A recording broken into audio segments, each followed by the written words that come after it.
So what's up? It's Saturday night. Saturday night here in Georgia. And I don't know if you saw my post on Facebook, but they're threatening snow. The dreaded S word, snow. They are threatening. Apparently, parts of North Georgia are already getting some snow. I don't know if it's going to make. It's been raining all day. Oh, thank you. Hi, Cassie. Hi, Pebs. How you doing? Um, I did get my hair done. I haven't washed it yet since I had it done, and I had her straighten it. So all my curls will come back once I wash it. But I like to let the color kind of sit in here and saturate, get in there and get all nice and solidified in the hair because the color will fade really fast if I don't. So, hi Jazzy, how you doing? But yes, there's a, there's the S threat here in Georgia. Um, they go crazy here actually in Georgia when it snows. Um, there's reason. There's good reason behind it. There's good reason behind it. It doesn't generally much snow a lot here, and when it does, it's usually gone in a day. So it's not really anything to worry about. But one time in 45 years, it was bad. It was a bad snow, and it froze, and then snowed again once. This was in 2011. Shut everything down for 5 days because we don't have the equipment to deal with it. Like I said, we don't. We just don't. It snows and it's gone in a day. It'll snow. You get a couple inches, you know, 8 maybe max, 12 maybe, but that's severe situations, right? You get 2, 3 inches. I mean, the last time, well, I don't say the last time, but I know a few years ago it snowed and Zachary decided to go out and build a snowman. His snowman didn't even come to his waist because there was not enough snow on the ground to actually make the snowman. Hi Smurf.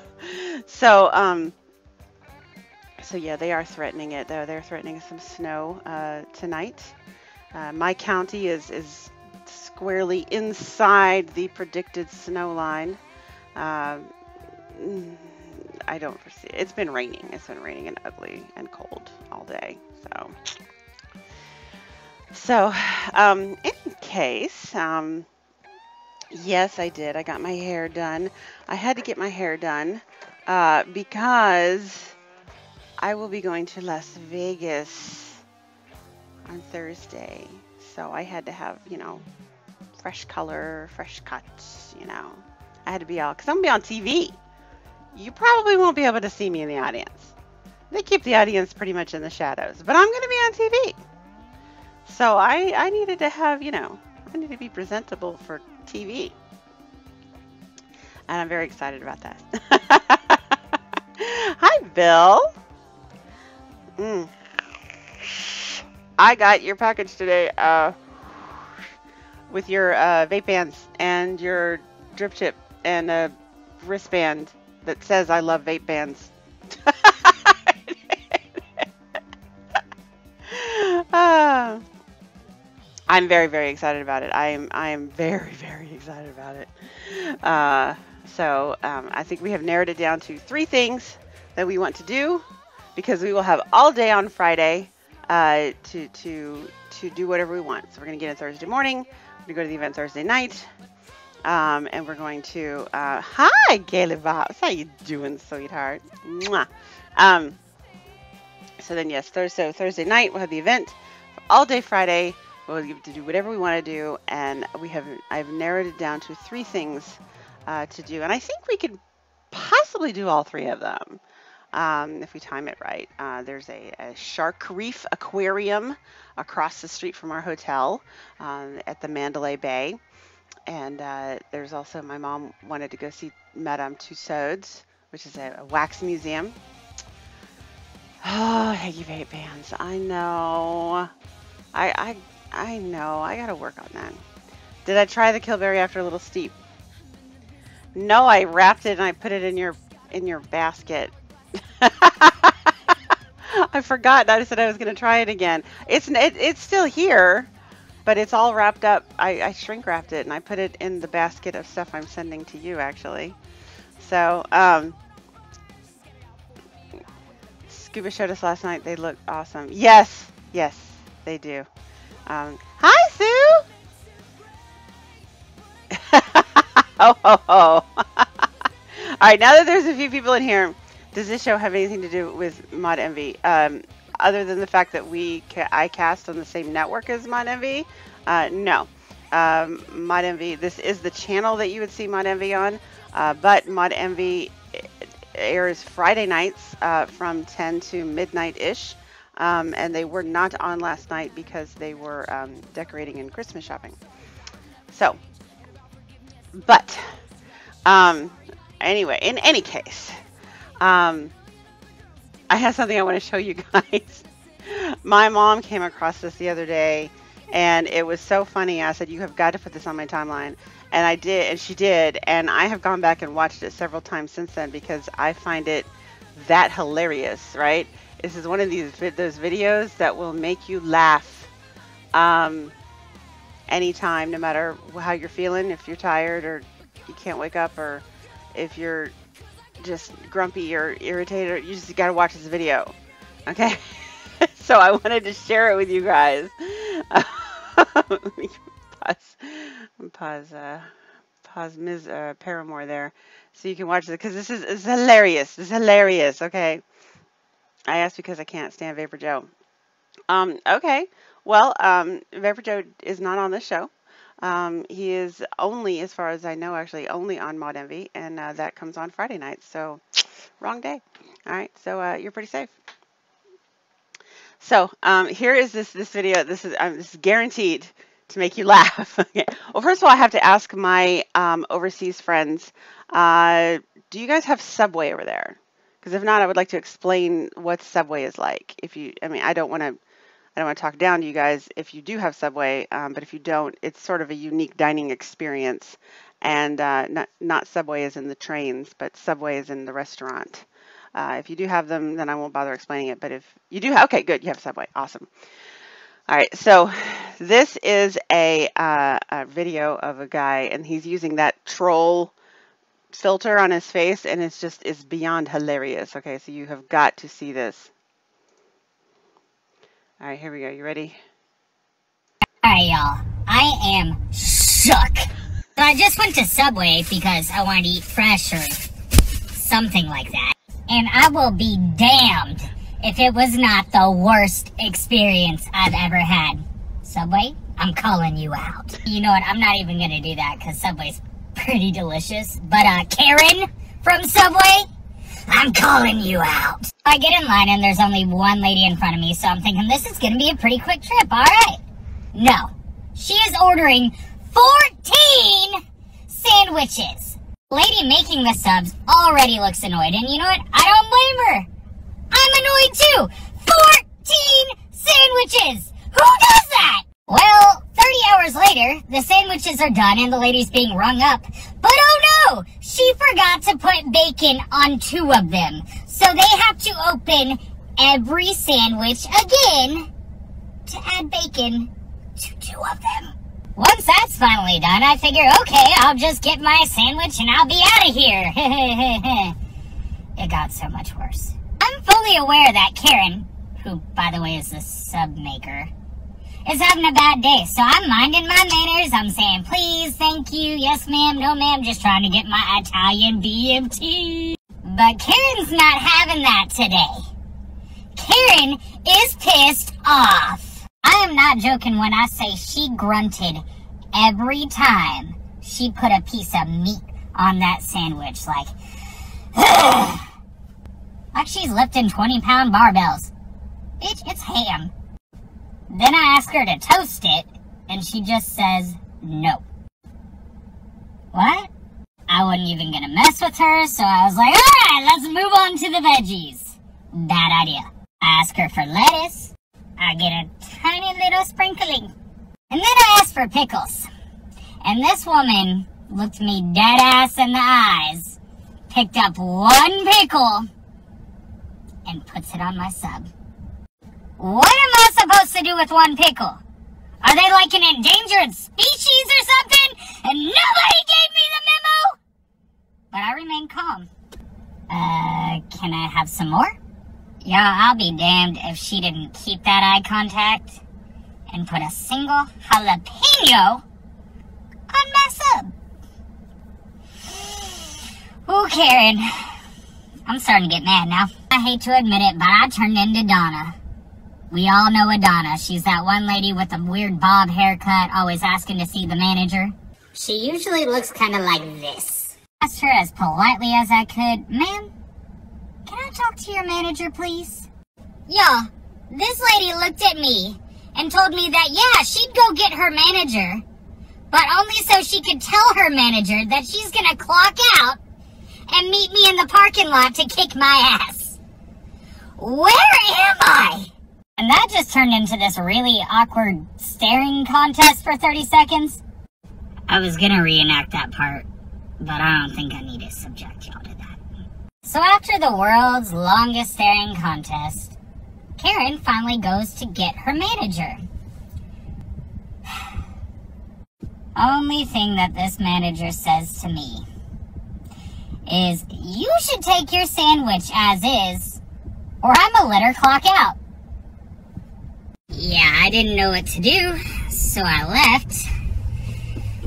And now I'm getting home with my raggedy ass sandwich. And just in case y'all think I'm joking about all this, I'm gonna go inside and show you my sandwich. There's the jalapeno. And there's the pickle. She forgot the sauce?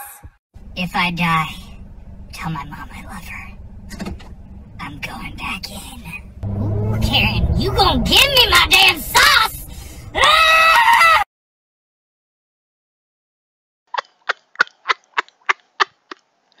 I'm sorry. That just cracked me up every time. Oh, Karen.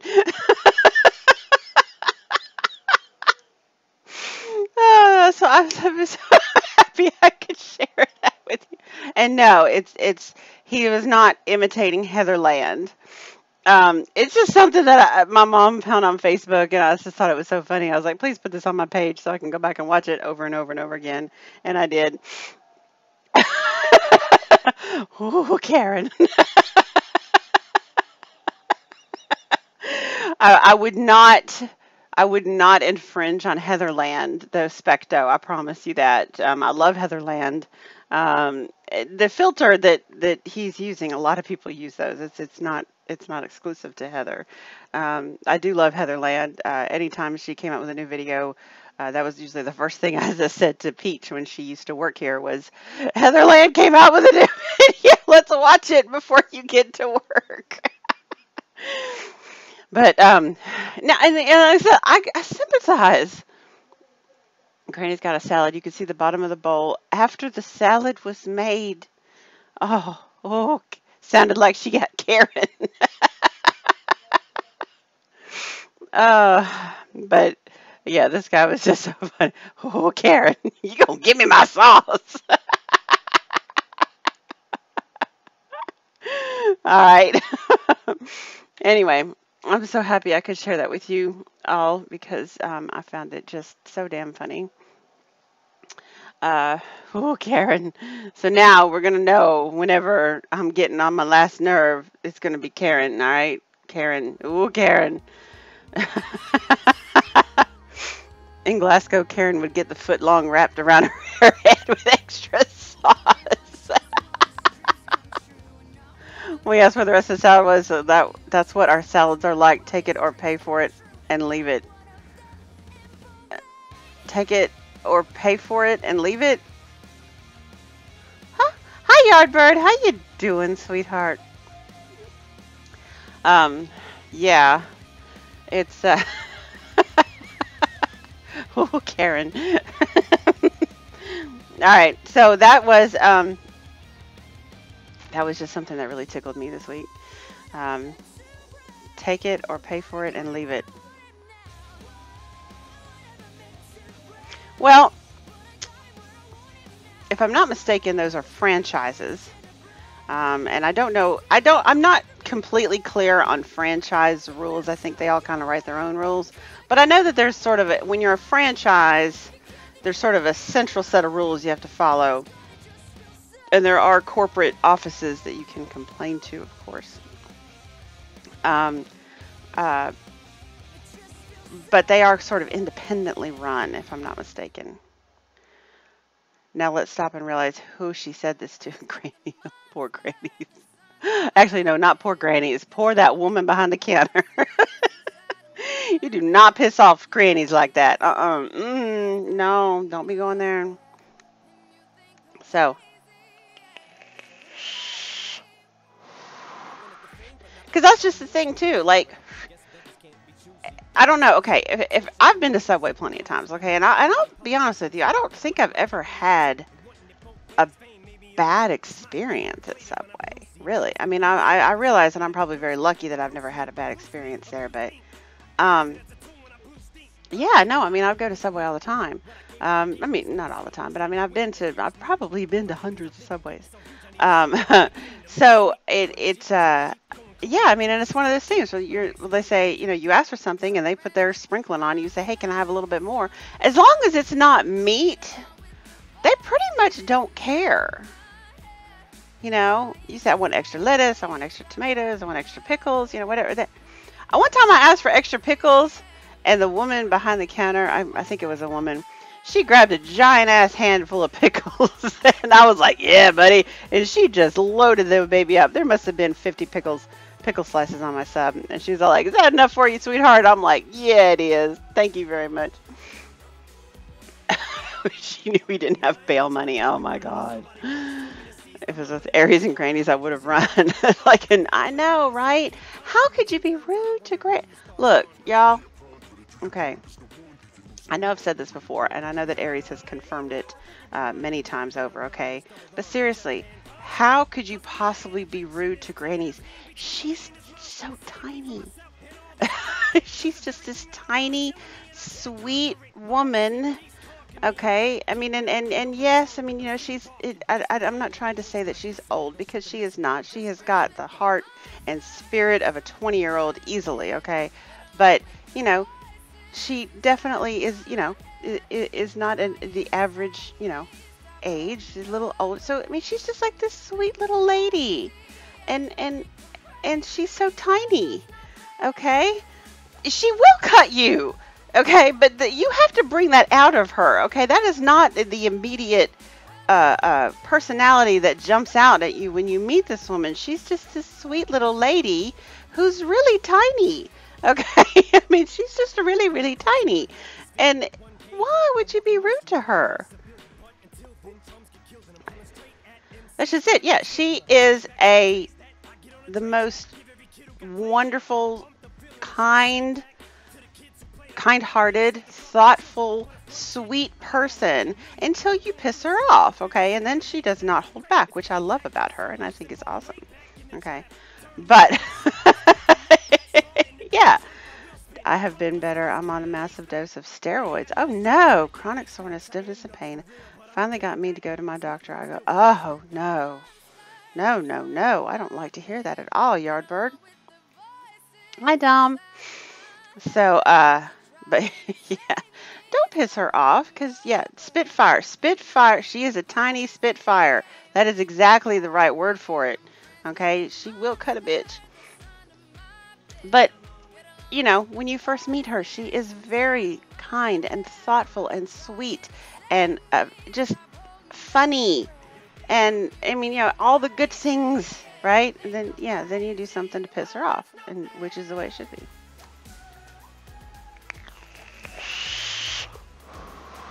No, Dom Long, I beg to differ with you. Some women are bitches right off the bat, okay? Some women are just very difficult to deal with or approach or talk to about anything, okay? Seriously, all right? And I am a woman. I have no problem admitting that this is the truth, okay? Some women are just flat out bitches. Oh, Karen.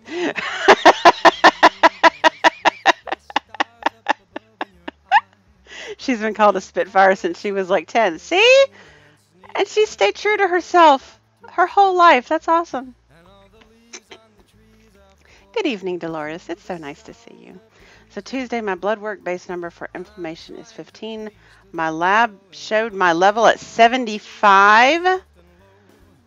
Giant cell I can't pronounce that word. Arteritis? Arteritis, that sounds right. Ugh. Here's the difference between Granny's and I. Granny's has a long fuse, but she'll slice you when that fuse goes off. She isn't a Spitfire. She is the MIB version of the noisy cricket. That's so great. We love you, Grannies. We love you so much. Look at all the love in this room. So, that was a funny thing that happened to me this week. My hair was another thing that happened to me this week. I have a short fuse, but I won't do anything directly to you. I will destroy your credit, put your kids up for adoption, file your divorce paperwork, and empty your bank account. I wouldn't put that in chat. All right. Oh, here we go. Look at that. Dolores. Link Ninja. On it. All right. No, not arthritis. Oh, wait. He says arthritis. No, it wasn't arthritis. Oh, here we go. Giant cell arteritis. Okay. Here we go. GCA, or temporal arteritis, is an inflammatory disease affecting the large blood vessels of the scalp, neck, and arms. Inflammation causes a narrowing or blockage of the blood vessels, which interrupts the blood flow. This disease is commonly associated with polymyalgia rheumatica. Caucasian women over the age of 50, most commonly between 70 and 80 years, have highest risk developing GCA. Although women are more likely than men, research suggests men are more likely to suffer potentially blinding eye involvement. Oh my God. Whew. Well, if it's with your head too, that could cause stroke. Here we go. The cause of GCA is uncertain, but is believed to be an autoimmune disease, which is the body's own immune system attacks the blood vessels, including the temporal arteries. Genetic and environmental factors, such as infections, are thought to play important roles. Because it is rare in people under age 50, its cause could be linked to the aging process. Oh, that sounds horrible. Okay, yes, please do not let the... Okay, don't be a dude. Don't be a dude and like do that. I don't need to go to the doctor shit. All right, don't fuck around with this. We love you, Yardbird. We love you, and we want you to be around for a very long time. So thank you very much, Dolores, for that link. I couldn't say the Wismic noisy cricket. That thing tries to kill you no matter what you do. Oh, okay. So the blood vessels on the outside of the head, but still, doesn't that could still cause a stroke? Worst case scenario, blindness in one eye or possibly both, and increased stroke risk. See, okay, Yardbird, please stay on top of that shit, because that's not cool. All right, so, we don't like to hear about this. We don't like to hear about any of this. I understand it, and you're in my prayers, believe me. I'll let David too. David's really good about the prayer thing. So, the next fun thing that happened this week.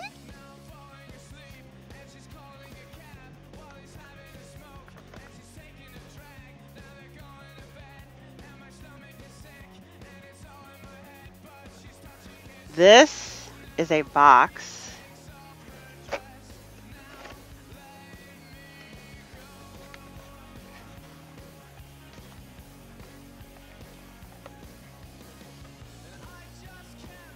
What?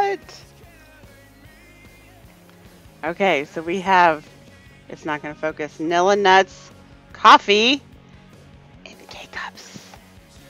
Yes, I was showing this off to Aries last night. So we have now developed a full working prototype of a box. Yes, Dyer. Yes, he did figure it out. So 12 of them fit in this box. We have the boxes. We have the labels. We have the right grind so that the tops work well. It doesn't overspill. It doesn't pop off or anything. Like it's working. It is a real product. I know that is why it is still in the box. All right, so we got the right size box. We got, look, all I do, because it's not, guys, if you don't know this, let me see if I've got, do I have anything around here to show you? All right. It's got a sticker on it, which is what I'm going to get, actually, is these little stickers. Because I used to work in packaging, I know how this stuff works, all right? This box does not have what's called an interlocking lid. All right, you know whenever you have a box and you pull it off and it's got little slits, like there's a little slit right there and there's a little slit right there. And when you close it, it sort of snaps shut and holds it shut. That's called it's an interlocking tab, all right? Because those little slits will catch on the flaps underneath. The little slits, the slit will catch on these flaps right here, and it holds the box down, okay? Yes. Hi, Milo. So, you know what? I asked Dom about calling them H-cups, and David shot me down. He liked the idea. Don't get me wrong. Okay, he did like the idea, but apparently there is another product out there called a J-cup, and he was worried that there might be a product already called an H-cup, and we just don't want to deal with any kind of infringing on any sort of other products, copyrighted or not, or anything. We want to kind of be just our own thing. So anyway, this box, this does not have lock tabs on it. Okay, so I need to get some little clear stickers to hold this baby down. But yay! And I made a Christmas label too, actually. David wanted me to make a Christmas label because he wants to make a Christmas variety pack. There's my Christmas label. He wants to make a Christmas variety pack. So it'd be like 4 cups of Christmas spice and 4 cups of Fluffermint.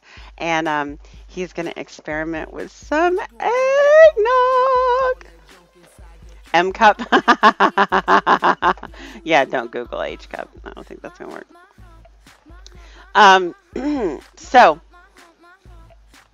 yes, he is working on an eggnog, because we have like 3 eggnog flavors, and they just don't work in vape very well. So I've tried. I'll probably try again, but I cannot get the eggnog to work in a vape. So how late did y'all stay on the phone? I was on a call last night with I got into a VC call with Vape and Brew and Gaily Bops and Vapor Bunny, and then after the show, Scuba joined and Aries joined, and I was the first one. I dipped out of the party before anybody else did, and that was at like 12:30. So how late did you guys stay? How late did you guys stay on that call? Because it was still going strong when I left. I imagine it went on for a few hours.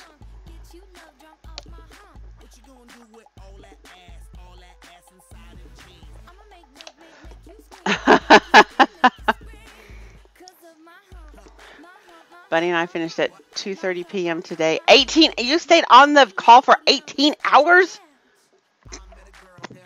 Damn. All right. Did Aries and Scuba stay on that call too? and Vape and Brew? Were you all on the call? They got off at 6 a.m. How do you know?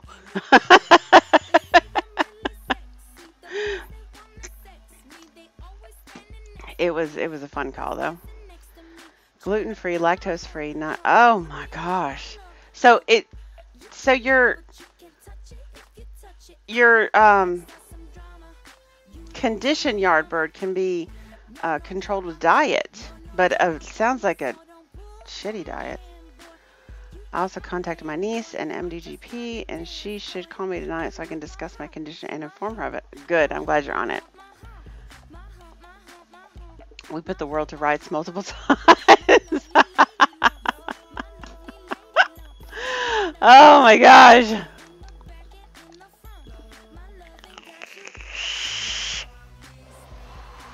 So, but I mean, that's cool that it can be, if it can be controlled with diet. Um, Although if it's that much of a strict diet, I don't know if medication wouldn't be better. Um, I'm not sure, but what could it hurt to increase anti-inflammatory foods? Now, good point. Good point. Good point. Very good point. So let's see what else. I haven't yet put up any new flavors. I've been laxing on that. I need to. The main reason though is I know that I have to. Any new concentrates have to be strictly here for the U.S. customers, and any new flavors, any new e-liquids have to be strictly for UK customers, and that is not something I can do. Apparently, that is something that only David can do. We'll try again tonight. Oh, try to get some more rest. Oh, it's very frustrating, or not frustrating, I should say, but it's frustrating to watch and listen to that Aries has so much trouble sleeping. But I understand why. I won't know until next week after 1 week of massive prednisone, probably more lab work, and then my doctor will make the call if I have to have a biopsy. Oh my gosh. You need more. I know, right?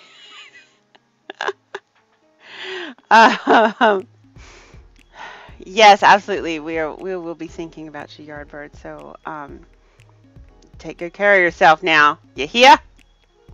All right. Let's see here.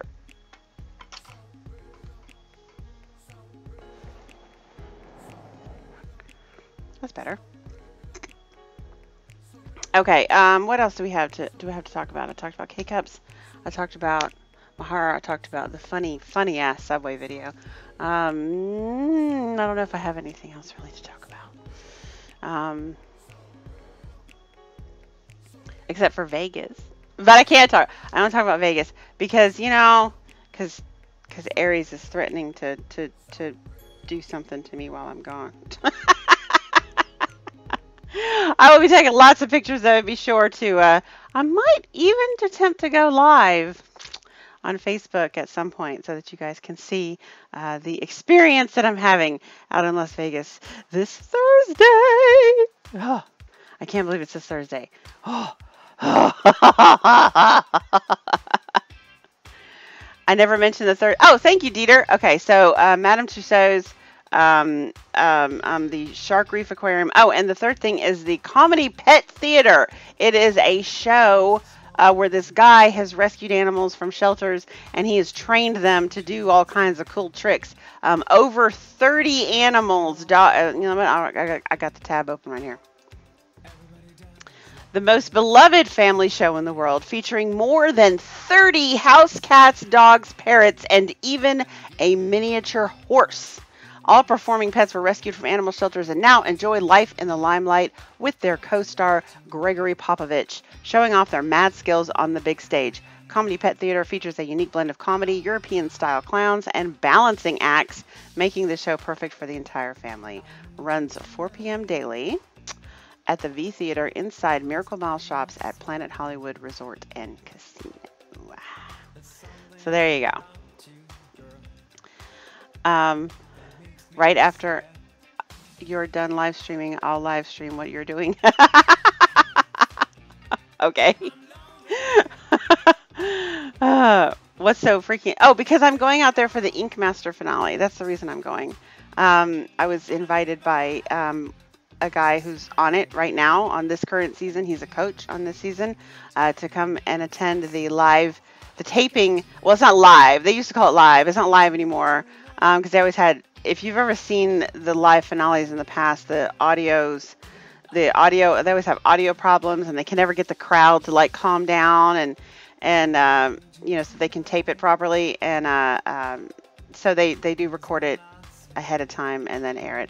But we will be able to. It's like we'll be seeing this Tuesday's episode, which is the last episode before the finale, and then we'll be going out there on Thursday, so we'll get to see who wins, and then we can come back that following Tuesday and watch it on TV again too. So uh,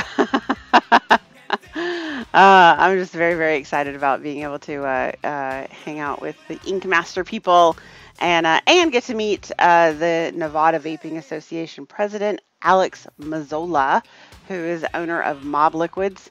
And we'll be hanging out with him and just we're having a good time. I'm very excited.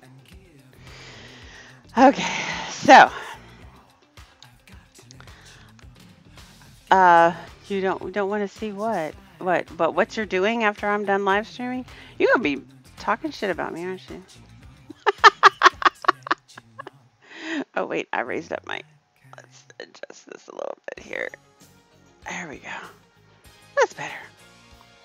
Hi, Saints. What's up? Oh, you have some good news. Oh, cool. The companion grave marker I ordered was placed, and I approved it. Very nice. Very nice. Okay. I mean, I don't really want to think about why you would need that. I mean, I know why you need it, but I don't want to think about it. But, I mean, I'm glad you like it, so that's cool.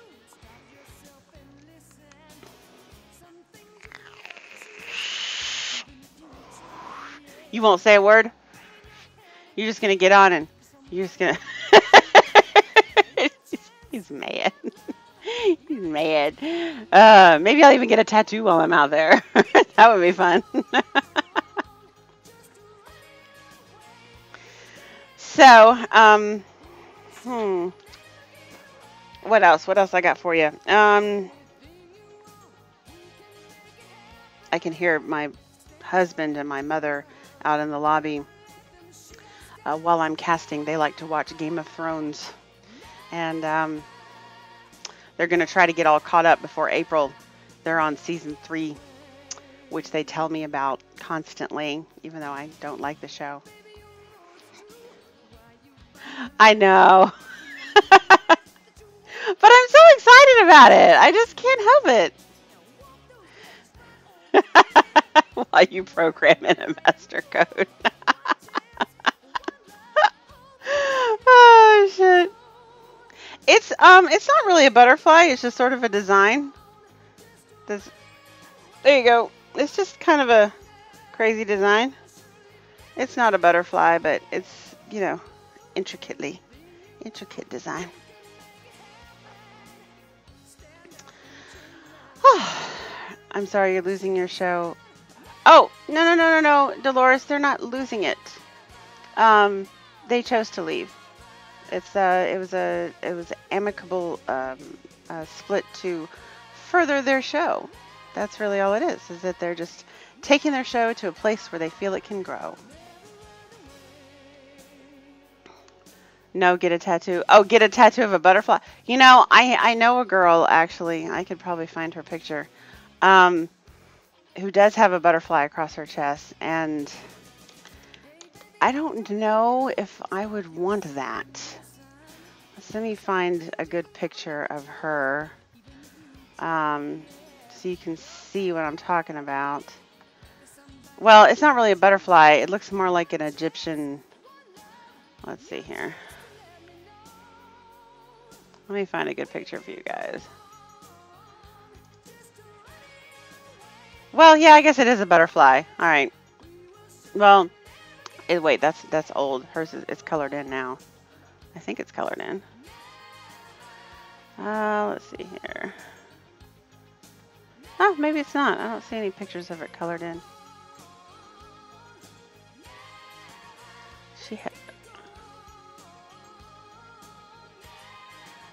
Well, let's see. Let me find a better picture.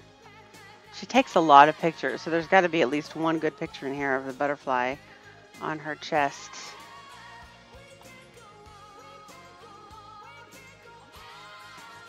Wow, does she take a lot of pictures.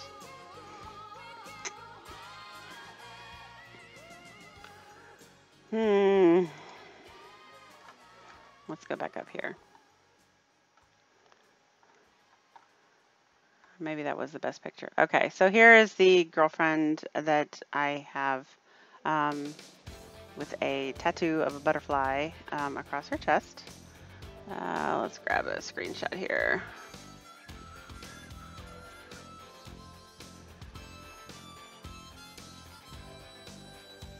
All right. And it's very pretty, don't get me wrong, but I'm just not sure that it's something I would want. So you see that? I mean, she has it going from shoulder to shoulder practically. But it's very, I don't know, you know, like, I'm not that bold. I would like a good tattoo, but I'm just not that bold.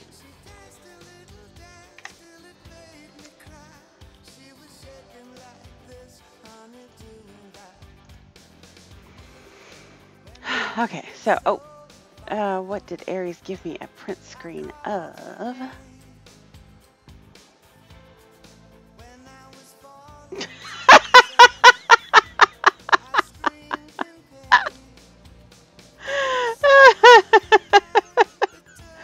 But you see not an inch of skin in that picture. Not an inch.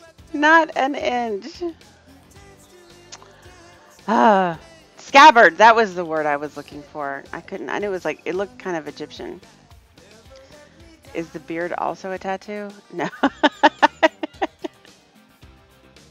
Okay, Doc says, I spend every Saturday getting back to nature and the hell away from humans, and every week when I arrive back here drunk and in time for TGI Gen, there's bugs on my bag and in my room. No!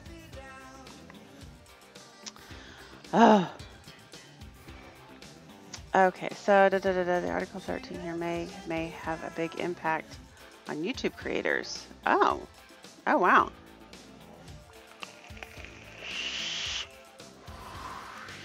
Scarab.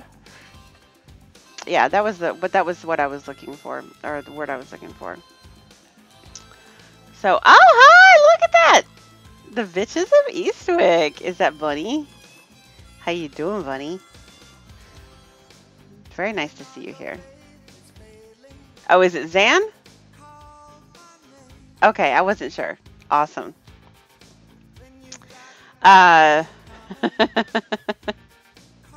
Well, but the Beatles wouldn't have that big of a wingspan, would it? I mean, I know like the what is it? The sun god Ra. That's a bird, isn't it? I think it's a big, like an eagle-looking like bird, but hers looked more like a butterfly. I'm not sure what it is. I'd have to ask her actually. I don't know. I haven't talked to her in a while.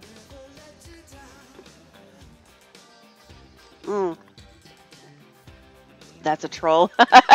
It's not a troll. It's Gail's husband. I mean, I guess he could be a bit of a troll, but, you know, we still love him. A falcon, thank you. I know Bill would know that. He knows all about those birds of prey. You have a, because you don't have a falcon, you have a hawk, and you have the two owls. So pretty.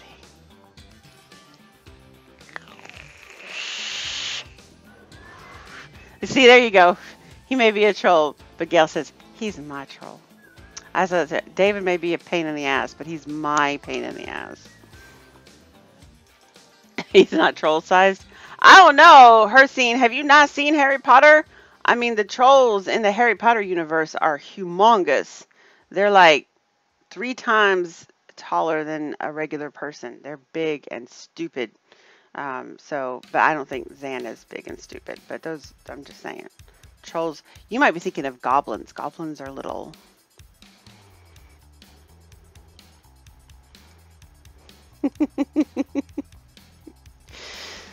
Okay, so what do we have up today? Are we gonna get in the lab today? We should get in the lab today. Let's see here.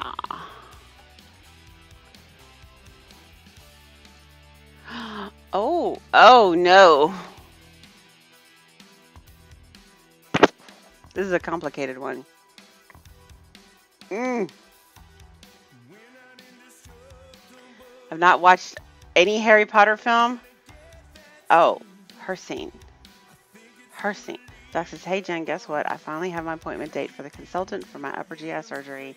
25th of February. Wish me luck. Last time did not go well at all. I did not just call Zan big and stupid. Dolores, we love you, honey. You say whatever you want to say. Well, absolutely. Definitely keep you in our prayers. And I hope everything does go well, because I don't know what's going on with you, but we don't like there to be anything going on with any of our friends. I know we're all just one big family here, so it's all good. Bits and pieces. On your way home. Okay, well, don't text and drive, and I will see you. We will see you in chat when you get home. So anyway, all right. I don't. Oh, man, you guys are killing me with this one. All right, this one. The next up on the docket tonight. This one's going to be tricky, and I don't know that it's going to come out good. And I don't even know what you guys were thinking of. Okay, so we got pumpkin and apple and raisin, and I just have nut.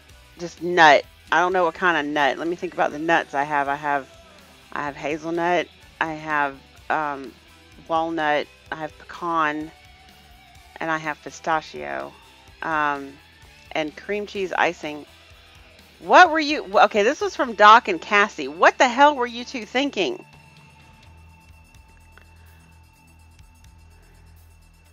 Walnut? You think it should be walnut? Black. Okay, I got black. But now the black walnut flavor is an interesting flavor because it's almost like a cognac, actually. Walnut goes in a pumpkin muffin. Okay. Black walnut. I know, right? I don't know what were you two? Cassie and Doc? Damn it. What?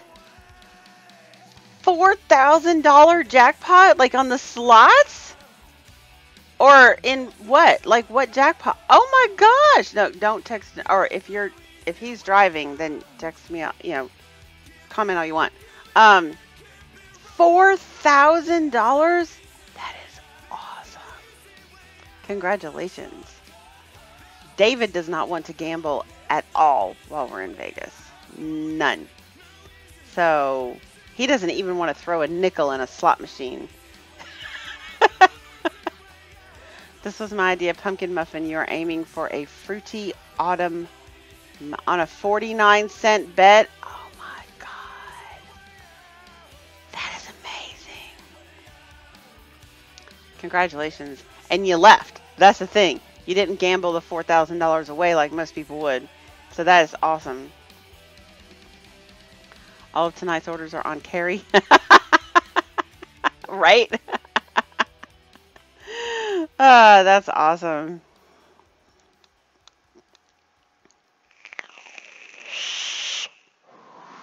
We're going for Ink Master. Okay, if Ink Master was being filmed in Los Angeles, as much as I hate Los Angeles, I'd be going to Los Angeles. If it was being filmed in New York, I'd be going to New York. We're going there for Ink Master.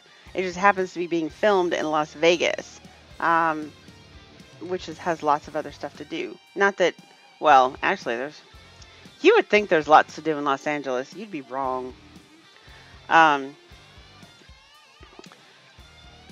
no, it's up to you. I mean, it's up to me too. All right, so pumpkin. So I have listed pumpkin spice, apple, raisin, walnut, and cream cheese. Now, if this is supposed to be a muffin, though, shouldn't there be like some sort of cake flavor as well, like a yellow cake or a cupcake? Cupcake. Should be cupcake. All right. This is going to be complicated, guys. Oh, all right. Oh, they put out an update. It's being filmed down the road from. This is not situated right. David knocked my.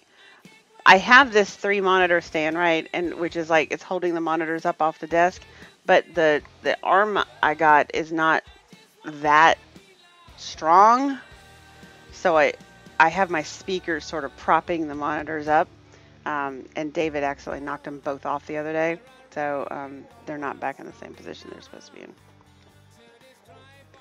The cake flavor was assumed from the muffin in the title. Oh, it does have frosting. It does have cream cheese icing, so it has frosting. That flavor combo is going to clash so incredibly hard. I know, right? All right, so I'm actually going to take the pumpkin part out because I don't think there needs to be pumpkin in just straight up pumpkin in it. I think that the pumpkin spice will achieve the tone. The pumpkin spice by itself is going to achieve the tone that we're looking for. Now, pumpkin spice is a very, very strong flavor. So is raisin, for that matter. Oh my gosh, and black walnut. Oh my gosh, this is going to be so hard. What? You challenge me, people. You challenge me. Go big on the cake flavor, go tiny amounts on the others with the possible exception of pumpkin if it's weak. Yeah, pumpkin by itself is weak, which is actually why I'm going to take it out. I think the pumpkin spice flavor is going to... I feel for you. Thank you, Aries. I appreciate that. All right, who's talking to me? Was that a message? Yes, it was a message. Oh, it's from Bill. I didn't get the picture yet. I'm thinking about taking on one of these. A peregrine. Oh.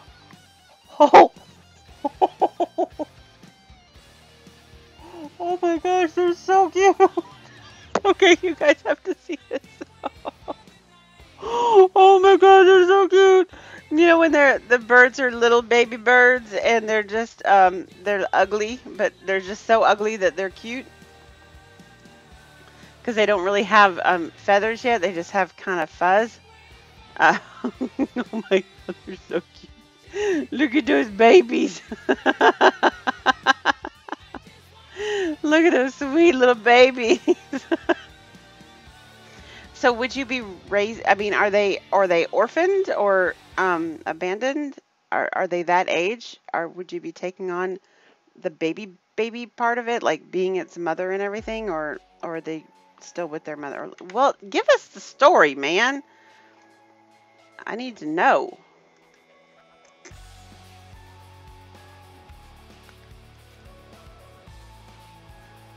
Let's see here. What I got going on here?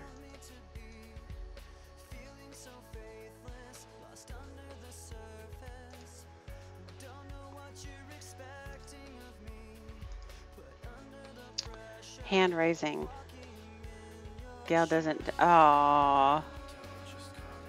Oh, shit. I'm so sorry. I didn't know that Gail didn't do birds. Oh, I'm so sorry. I had no idea. You know, I've.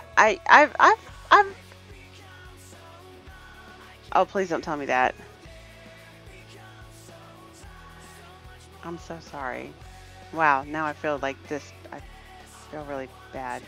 I had no idea Gail had a thing with birds. I've met people like that before, though. They cannot handle birds. As a matter of fact, I knew this guy. He was my roommate for a little while, short while. He had a thing about birds, like a big thing about birds. He could not handle birds at all, and he wanted to watch the movie The Dark Crystal because he wanted to understand where Fizzgig got her name. If you guys have not seen the movie The Dark Crystal, there's this round, fuzzy little creature that's sort of like a dog, that is the sort of the heroine's little sidekick, and its name is Fizzgig. And that's how Fizzgig got her name, is because when I got Fizzgig, she was just sort of this tan little fur ball, that would pitch a fit anytime I tried to leave her behind. And and that's exactly what Fizzgig does in the movie. Is Fizzgig pitches a little fit when his owner tries to leave him behind, and he ends up going on the little adventure. No, Fizzgig was not a bird. Fizzgig was just a little furry creature. But the bad creatures in the movie are these vulture-looking like things. That I mean, they stand upright like people, but they have these long necks and beaks and everything. It didn't occur to me actually that he had this bird thing. So he watched the movie, but he said afterward that he was cringing the whole time. The birds were called Skeksis actually, and half the puppets in that movie are birds. Yeah, a lot of them are, but I mean those are like really evil looking birds. So that'll be a hell to the no to that film then. Yes, I would say, Gail, you will not be needed. You don't need to watch The Dark Crystal then, because there's like the good characters and then there's the bad characters, and the good characters are sort of these sloth looking things. They're very gentle and peaceful, and they have like these big smiles on their face like sloths, and they move really slow and have this long silky hair, you know, and but the evil ones are sort of these vulture head people that are very. And the thing was too is that, you know, I watched that movie. It was a very special movie to me because, and I know I've told you guys the story before, but just in case anybody hasn't heard it, is that I was like 8. That movie came out in I was 9. The movie, well, no, I could have been 8. The movie came out in 1982. I was in the 2nd grade, and I was getting to that age where I would go to the movies with my parents or with my mom or my parent, whichever, one parent or both. And I didn't want to sit with my parents. I'd sit somewhere else in the theater, away from my parents, because of course it wasn't cool to be hanging out with your parents, right? I mean, that's just the way you do it, right? And I was. So I was like 8, right? And I wouldn't sit with my parents in the movie theater. Well, my best friend that year, her name was Heather Anderson. And I wish I could find her, but of course with a name like Heather Anderson, it's going to be impossible. You know, who knows? She's probably been married 2-3 times by now, as have the rest of us. So it'd be impossible to find her, but Heather Anderson was her name, and we wanted to go see this movie. And we went to our moms and we said, "You're exhausted." "Oh, okay. Mwah. Good night, sweetheart. I love you." So we went to our moms and we said, "Look, you don't really want to see this movie, and we're not going to sit with you anyway. What's the point of you going? You should just let us go by ourselves." And they bought it. Okay. In today's world, like, I can't even conceive of the idea of allowing an 8-year-old to go to the movies by themselves. Now, I mean, and when I say by ourselves, I mean, we weren't by ourselves. I mean, yes, we were by ourselves, but they literally dropped us off at the front door. We went inside, we bought the tickets, and we went into the movie theater. We watched the movie. We came back out. When we came out, they were sitting right there. You know, the mom was sitting right there waiting for us to come out. So, yeah, exactly, Aries. I mean, Heather Anderson is going to be almost impossible to find, because I don't have any other information on her. Okay, she didn't stay in the school system for long. I think she was gone by the following year. She'd moved away, and I'm not even sure where. So all I could tell you is that she was probably born in 1973 or 74, and that she lived in Norcross around 1982, or lived near Norcross, Georgia in 1982. Other than that, I have no idea where she came from, where she went. Like, that's the most information. And she was blonde. That's about the most I could give you. And it was a different time back then, but even still, I'm just like, these two mothers let their 8-year-old daughters just go to a movie by themselves. And because we were 8 and we were stupid, we decided Heather Anderson. I don't know her middle name. Like I said, all I know is that she lived in and around the Norcross, Georgia area in 1982. Went to Rockbridge Elementary School and had blonde hair, very pretty. I do remember her being very beautiful. Anyway, because we were 8 years old and we were stupid, we decided to go to the theater, and we thought it would be so cool to sit in the very front row. So this is how I learned that it's not cool to sit in the front row, because you have to watch the movie like this. And it was it surprises me now when I watch that movie that it didn't scare me, because it's a very dark movie, and it's got some it's a little scary. And it surprises me that my 8-year-old self didn't have nightmares from it, but I did not. I loved the movie, and it's always held a very. Actually, Bill, I've discovered that birthdays are very helpful in tracking somebody down. If you know their birthday, you can narrow your search down by a lot.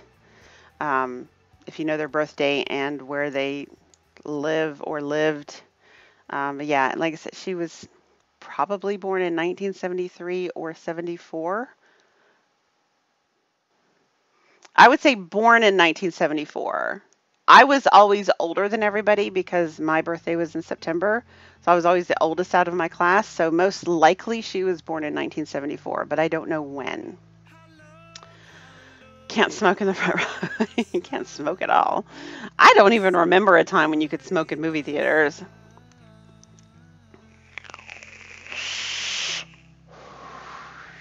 So, in any case, my point is that the Dark Crystal always held a very special place in my heart. So when I got Fizzgig, my dog, and I named her Fizzgig, it was because of the. Here, David actually bought me a little. What do you call these? They're called these little creatures with the big heads. They're called like pops or something. This is the Kira, the heroine from the movie. But the reason he bought me this is because it came with a little Fizzgig sidekick. So there's a little Fizzgig there. You see it? There you go. Little Fizzgig sidekick screaming and crying. Oh, hula fruits with a 6-month steep. What? You could smoke pretty much all through the 70s. Yeah, pop funk. This is the little Kira doll. And I was actually kind of impressed. If you pull back the little cape, you see that she has wings, which comes out in the movie that she has wings because she's a girl. Apparently the boy version of that species did not have wings. But there's a little Fizzgig. I was very young in the 70s, so I don't remember being able to smoke everywhere. They were starting to put a crackdown on that shit in the 80s by the time I started smoking.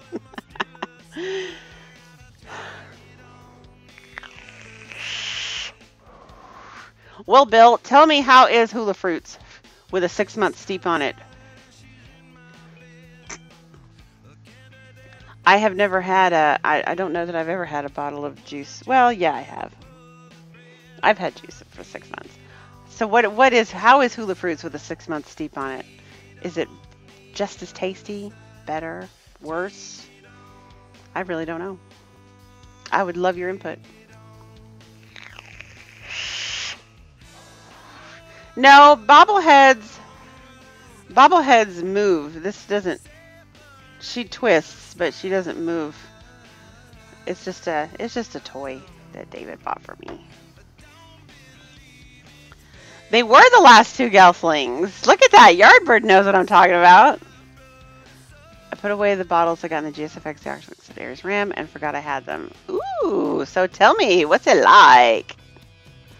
I remember my granddad smoked in the pub my dad owned in the... Well, yeah, pubs. I mean, you could... Well, I don't know about over there. But some places here you can still smoke in. If it's just an alcoholic establishment, you can still smoke. Not a lot of places. They've pretty much cut it all out.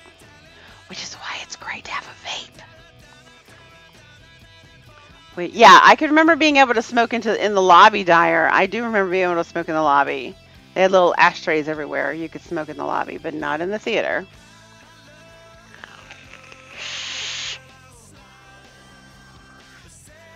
All right.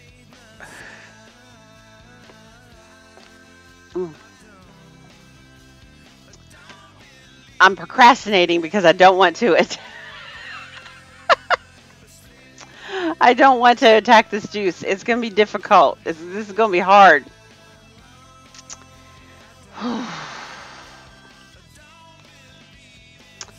right, so I like to work backwards, right? So we've got cupcake, pumpkin spice, apple, raisin, black walnut, and cream cheese icing. It's a lot of flavors, guys. Oh, yeah, smoking in restaurants was like, yeah, no, I very much remember smoking in restaurants, even after, I mean, I turned 21, 1994. And yeah, there was, you could, well, of course, they always had these smoking and non-smoking sections, which is always stupid. I'm the juice ninja. I wish. No, I wasn't the juice ninja. The recipe that the muffin is based on uses apple juice instead of water. That's why apple is there. Do with that information as you will. Okay. Okay, good night, Hercine. Thank you for hanging out. I turned, it was yesterday. Yeah. No. Yeah, that's it. See, look, no gray hairs. No gray hairs.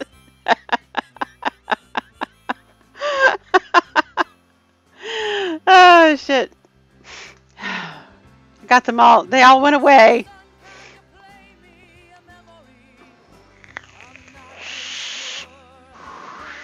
Oh, no, Doc. I'm not going to put it off. I'm going to tackle this one. I'm going to tackle it. All right. Out of all of those flavors, I'm going to say raisin is the most potent. Okay. This is not Clairol. This was professionally done. I paid $140 for this. Thank you very much. She rebleached my roots. She put the blue on the bottom, the purple in the middle, the black on top. Yep. It took me about 3 or 4 hours. Gave me a trim. Got me all nice and partied up, you know. You have to mix a bottle and forget about it for 6 months. It's amazing. Oh, nice. I like to hear that. 120 not going to comment.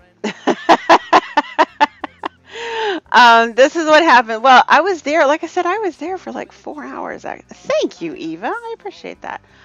I mean, look, any of the ladies in this room who, and I don't do it often. This is the thing. I mean, I probably go get this done about 3 times a year.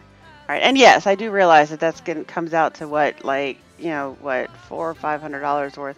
But, you know, when you find a good stylist who can do what you want them to do, you know, it's worth the money.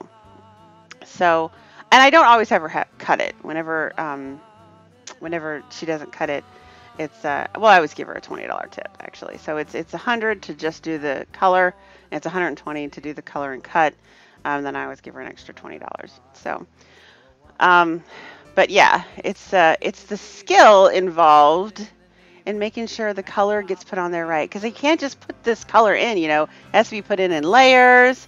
Hello, Blaine. You have to fight with myself to pay $30 for a haircut. You know, that's just it, though. Like, if I didn't get the layers, it would be fine. I've colored my hair plenty of times before, but I get the blue on the bottom and the purple in the middle and the black on the top, and I just can't do that by myself.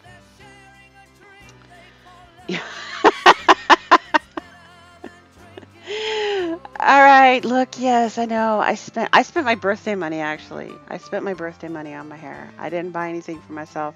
I spent it on my hair.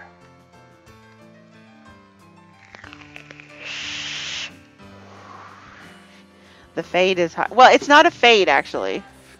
It's like this part down is blue, and then this part in the middle is purple, and then the top is black.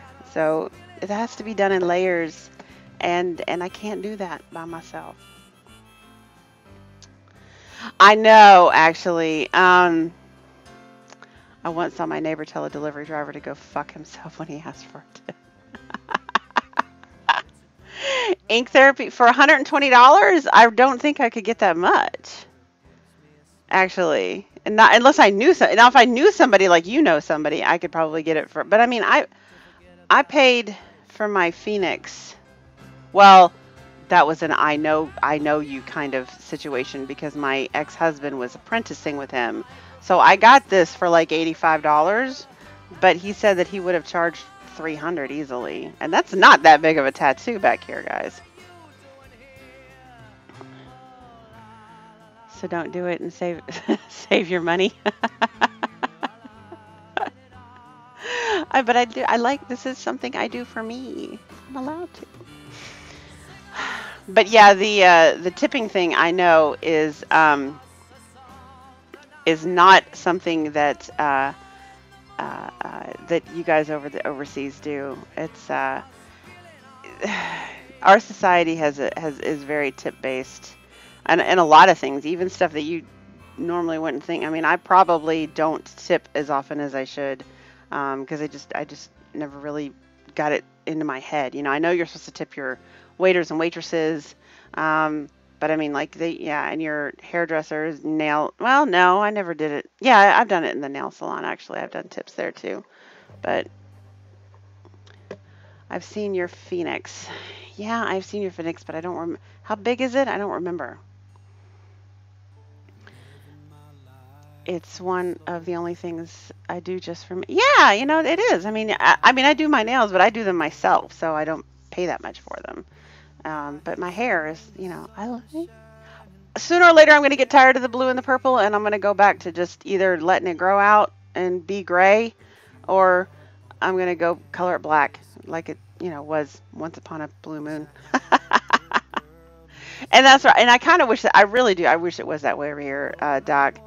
The tipping thing has gotten a little bit out of hand. I mean, we tip our pizza delivery drivers, and we tip our, yeah, we tip the guys who check your bags in at the airport, and we tip, you know, taxi drivers, and we tip.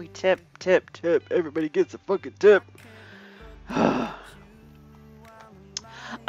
Actually, that vape, what she does is she doesn't bleach the black part, because like I said, she only colors like this part of my hair black. Okay, so she separates that, and then from here down to about here, she does bleach, and then she colors that part purple, and then from there down to the bottom, she bleaches bleaches it and then colors it blue. I know. Thanks for doing your job. Appreciate it. And I know, I don't understand that. I mean, like, yeah, there's a tip jar at the Subway place. So we were talking about Subway earlier. There's a tip jar at the Subway place. There's a tip jar at the Mexican place across the street that I always get, and I don't think we've ever left them a tip. But there's tip jars everywhere. And I do understand for the waiters and waitresses, okay? Because the situation, the way that it is, I think Jared sent me pictures of his Phoenix tattoo so I could remember how big it is. Yeah, but like I said, you know somebody. His Phoenix tattoo is beautiful, guys. If you guys haven't seen this here, I'll show it to you.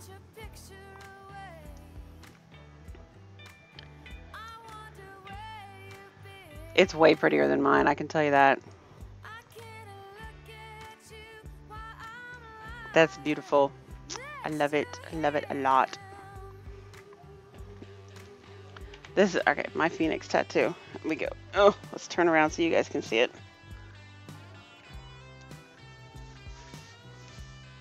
Oh, I'm not going to be able to get it down far enough.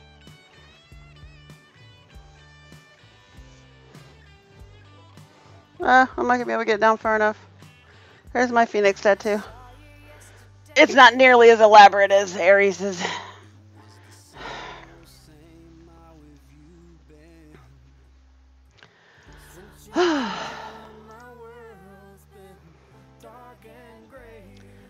It wasn't an I know somebody thing? Really?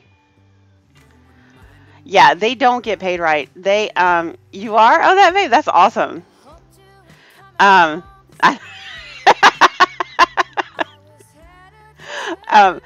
But the waiters and waitresses here get paid $2.13 an hour, and everybody says, no, you have to get paid minimum wage. No, you don't. You don't have to get paid minimum wage. it used to be that servers got paid half of minimum wage, but for some reason, after minimum wage got higher than $4.25 an hour, the server wage never went up, and I don't know why. Okay, so they get paid $2.13 an hour. That $2.13 an hour, generally speaking, doesn't even cover the taxes of the tips that they have to claim. All right, and the more and more that people move over to credit cards instead of cash, the more tips they have to claim, which means the more taxes get taken out, which means oftentimes their paychecks come in for nothing. Okay, I was a server before. I've actually gotten paychecks that were for zero, because I had to claim a lot of tips that, in that pay period, and they took out the money for taxes. Well, your Guy Fawkes tattoo is up here on your chest. That's a more painful area to get a tattoo. Yeah, no, that's his Guy Fawkes tattoo is like right here, and that's way more. The thigh is not that. I mean, it hurts. I'm not saying it's comfortable or anything, but it's not that bad. Eva, people are never going to refuse to take that kind of job because, number one, you get cash in your pocket every night. It's quick cash. There are still people who do pay with cash, and so it's quick cash in your pocket. It's an imperfect system. I agree.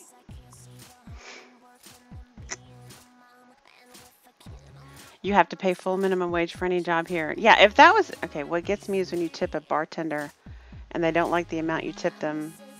But when the tip is 50% of what your drink was, I say they should. Well, yeah, they should. 20%. That's the idea. Here we go. Here's the Guy Fawkes tattoo. I like this one because it's stippled. And thank you for cutting it off right there above your nipple. That's a great shot. Okay. So Aries' Guy Fawkes tattoo, which is on his chest, and as he said, stretches from his collarbone to his shoulder to his nipple.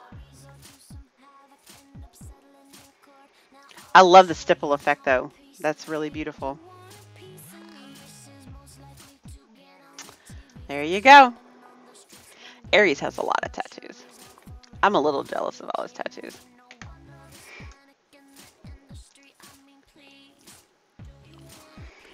I thought everybody paid with Apple Pay on their phone, or I know, right? All right. You have one though, don't you, Eva? You have a tattoo of that little drawing of the boy. I think you have one. My state would have that after tips by hour. Oh yeah, it's not a perfect system. It's not at all. All right, so let's come up with this recipe here.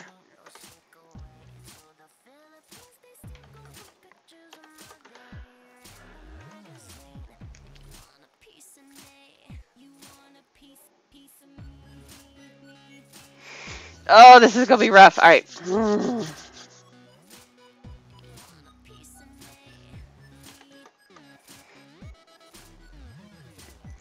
I get a tattoo every few years, something that represents what the last few years have meant to me. Use my arms like a timeline. I only have the 3. I have 3, but I'm totally want to get another one. It's free labor. I actually have, it says bite me in Chinese. Yes, I forgot about that one. I do want to get, I will say this actually. The next time you guys see me, well, I can't guarantee I'm not going to get a tattoo when I'm in Vegas. I may. It might happen. But it probably won't be anything major. The next time you guys see me with a major tattoo, I've already been in talks with somebody that you all know who has a license to tattoo. And I've told her what I want and how I want it designed. And she said she could do it. So next time I head up to, say, Kentucky, it's a very good possibility that Miss Kia will be giving me a tattoo. So yeah, it is all about who you know. I'm not one of those guys that get one of Tweety Bird saying, suck it. My mom would get that.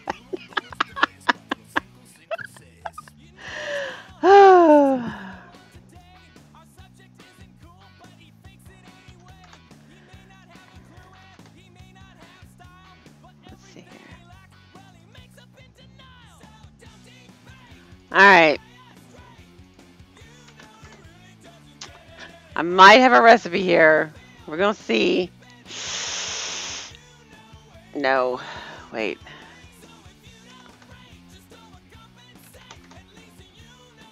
Okay.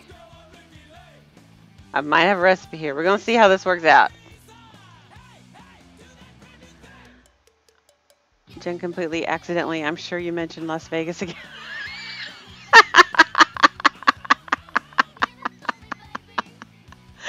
Oh, you're right. What happens in Las Vegas does not stay there.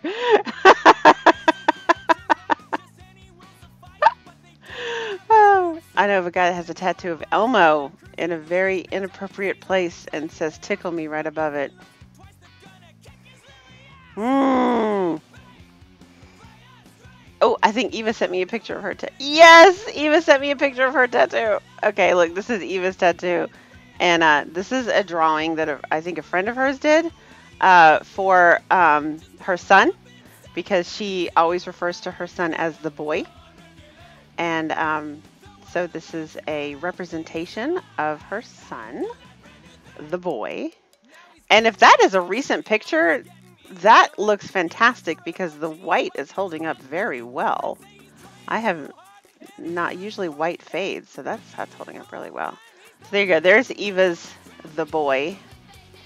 And I have seen he's very into guitars. I know she got him an awesome guitar last Christmas or the Christmas before.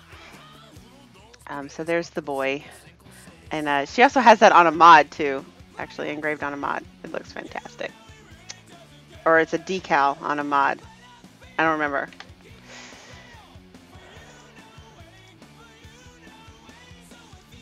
That is when it was new and angry. I love it. I love it. A fiddle and a trombone. Nice. I didn't even know he could play the fiddle and the trombone. That's awesome. Very talented boy you have there. Ooh, I'm dry. Okay. All right. So here are the flavors that we will be using today. TFA's vanilla cupcake. He can't yet. Nice. He wants to learn though. I think that's pretty. Trombones are, well, first of all brass instruments. All brass instruments to me are very, very difficult. My brother played trumpet for a while, and I mean, I have tried to play the trumpet, but it's okay. You don't just blow into a trumpet. Oh, he's grown, Dolores. He doesn't live with her anymore. That's for his. Wait, is it his wife or his fiance? I can't remember if he's married. But he doesn't live with her anymore. So no, she's all good. He'll be driving his fiance crazy. Yeah, you don't blow into a trumpet. You like sort of like. And yes, there is a thing on a trumpet called a spit valve, which is just as disgusting as it sounds. It is a valve that collects all of your spit, all right? Because you're constantly, all right?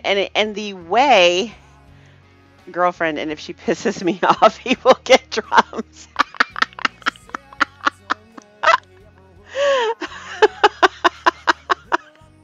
Don't fuck with Eva. Seriously, don't fuck with Eva. All right.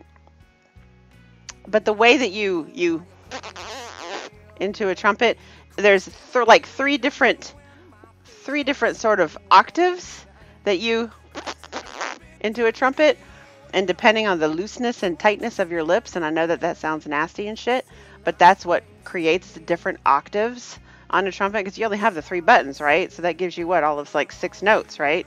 You know, 1, 2, 3, 4, 5, and 6. Wait, 1, 2, 3, 4, 5, 6, 7. You get seven fingerings with a trumpet, right? And there's 8 notes in an octave. And the only way to jump between octaves is the way you purse your lips and the way you into the mouthpiece. And yes, there's a spit valve, which is disgusting because it collects all your spit and you have to like empty it out and rinse it out and clean it. It's nasty. Oh yeah, there's a slide on your pinky too. I forgot. I didn't play the trumpet, okay? My brother did. I played the clarinet. The clarinet has like 3,000 buttons on it, okay? The clarinet has the widest range of any instrument out there. It can go from like 3 octaves below the staff to like 8 octaves above it or some shit. It's insanely stupid how the range on a clarinet. 8 finger combinations, 2 slides, thumb and ring finger slide. See, I didn't even know that. All right, so Aries is going to be our resident trumpet expert, but the point is all brass instruments work this way, okay? You have, you know what, you have trumpets, cornets, trombones, tubas, French horns. They all work the same way, okay? You have to, all right? And loose lips and fingering. Yes, that is what we were talking about. And like I said, the way you purse your lips in there and the way you spit into it is defined of which octave you play in. I could never get the trumpet down very well. I tried to play with my brother's trumpet and I couldn't get jack shit out of it. I, on the other hand, like I said, I was a woodwinds girl. I played the clarinet. It's another gross instrument, spitting into it and all. You think the clarinet is gross? I mean, it was not. I don't know. Personally, I thought that the trumpet, the brass instruments were way grosser. But the trombone, okay, so the trombone, right, has the slide. And you have 7 positions on the slide that give it different. And again, though, okay, you have 7 positions on the slide. You spit into it, you different ways, right, to get your different octaves. I find it, and it's not like there's like notches or anything, right? You have to just learn where those positions are on the trombone and just know it. Okay, sort of like, I guess, typing with you're not looking at your keys. You just know where the letters are, right? Brass instruments, in my opinion, are far, far more challenging than woodwind instruments. Piccolo is not a brass. Piccolo is a woodwind. I know it doesn't have any wood on it, but piccolo is a flute, and a flute is considered a woodwind instrument.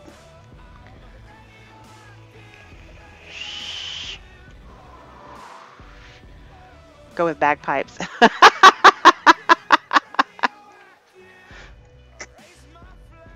Oh, what did you play, Cassie? Did you play clarinet too? Oh, the piccolo. Okay, I was thinking the piccolo, which is a small flute, and a flute. I didn't go after the flute because all the girls. We had a huge flute section because all the girls wanted to play flute. No. When you know you're playing it right, if your head is about to explode. We had a huge flute section. There was like 15 girls and like 1 boy played flute. We had a pretty big clarinet section too, though, but it was a mix of boys and girls. We had 1 oboe, 1 French horn, sax and trumpet. Now here's the funny thing, Shelly, because I would go to my friends' houses and we would practice, and turns out a lot of these woodwind instruments have very similar fingerings for different, the same notes, right? The buttons you push on the clarinet for a, G sharp is the same as the buttons you push on a saxophone, and the same as the buttons you push on a flute for G sharp, okay? So it's kind of easy to switch between the instruments. Turns out, little known fact, that saxophones are much, much easier to play than clarinets. You do not have to blow nearly as hard on a saxophone as you do on a clarinet. Now, because I was a clarinet player, I was used to blowing harder. I know you guys are going to grab those sound bites, and getting sound out without squeaking, right? And I'd go over to my girlfriend's house who had a saxophone, and we'd switch instruments, and um, not so easy. Not so easy. Oh, what did Ari send me this time? I got hold of her saxophone. Oh, look at that teeny tiny little trumpet. Isn't it cute? Oh, that's so cute. With 4 buttons, too. That's so cute. Um, yeah, Dom. So, but if you're used to playing clarinet, you pick up saxophone, you're going to start squeaking left and right because you're blowing too hard into the horn. And my girlfriend, Jenny, who her name was Jennifer too, she went by Jenny. She would try to play my clarinet, and it's like, she wasn't getting sound out of my horn at all. And I'm over here squeaking like crazy. Because yes, if you don't do it right, you squeak. The instrument will squeak, and it's terrible. We both can squeak. Oh, you can hear an instrument squeak though. Yeah, you can definitely hear a clarinet squeak in an orchestra. There's no question about it. You can hear the saxophone squeak too, because when they don't hit that note right. Now the one that and I tried too. At one time I tried the oboe. We had one oboe in our band, and I tried. Now the oboe is different. For those of you who've never seen it, you have the mouthpiece, and there's this flat piece of wood called the reed that goes up against it, right? And that's the part that vibrates whenever you blow into it. An oboe has 2 very skinny reeds that come together like this, and it's a double reeded instrument. I couldn't work the oboe at all. Saxes honk, right? Yeah, I know. They do. It's true. I have to give props though to Miss Bell. Ironically, my music teacher's name was Miss Bell. April Bell was her name. And you got to give that woman some credit, because when you have a whole bunch of like 6th graders that are picking up instruments for the first time and trying to play, man, that has got to be an assault on your ears. It's bad.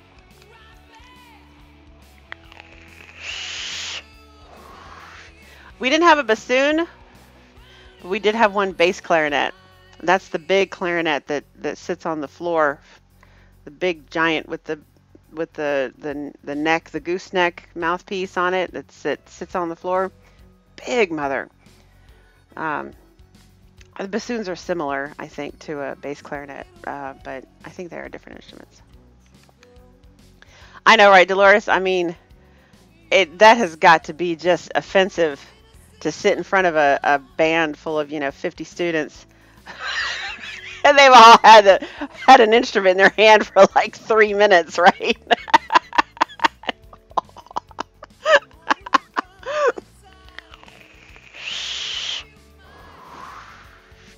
Yeah, no, I agree with you there, actually. Teachers are definitely a breed unto themselves.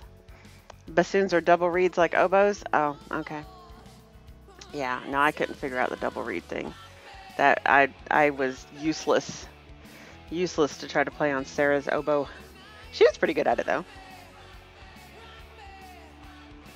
In middle school, it's not too bad. That's I was 6th grade. It was 6th grade when I started band and I started playing clarinet. I will say I was pretty good at it, actually. I was always first chair. Rock on. You had an amazing drummer. We didn't have like a full drum set. We had like a section of there's like 4 or 5 snare. That's all they had was a snare drum, just a snare drum. And I think it was one guy played a bass, the big bass drum, And we didn't have the full. Anybody played a full drum set. That would have been awesome, actually. My daughter-in-law is a teacher, high school teacher. Hats off, because that could not be an easy job. No wonder our music teacher drank, putting up listening us to try to play right. That That was not water in that water bottle.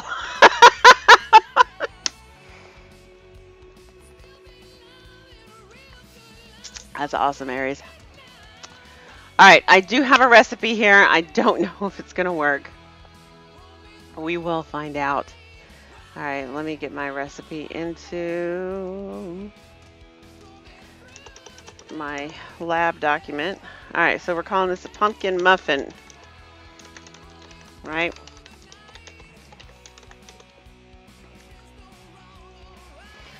And this is what we're putting in it. All right, so we're putting in TFA's vanilla cupcake. 600 students on a marching field at once. You played the Spoons in a Statler Brothers cover band? That's cool as shit. That's awesome. I'd love to hear that. All right, so vanilla cupcake.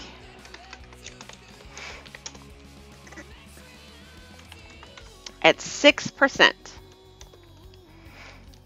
All right, pumpkin spice. This is TFA. All of it's TFA except for, no. 2 of them will be Loran's. The others will be TFA. So TFA vanilla cupcake at 6%.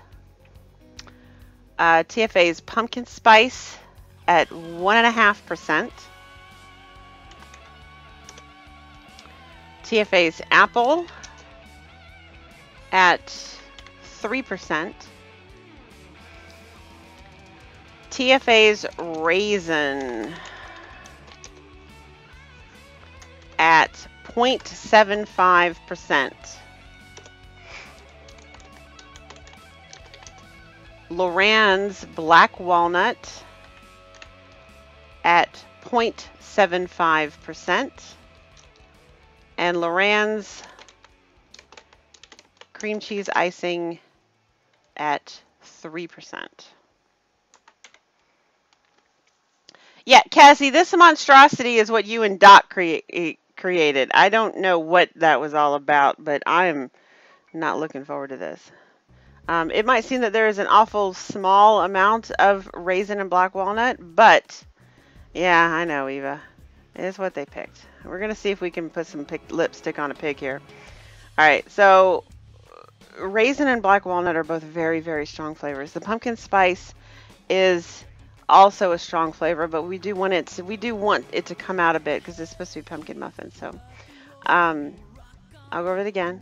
All right, TFA vanilla cupcake, 6%. TFA's pumpkin spice, 1.5%.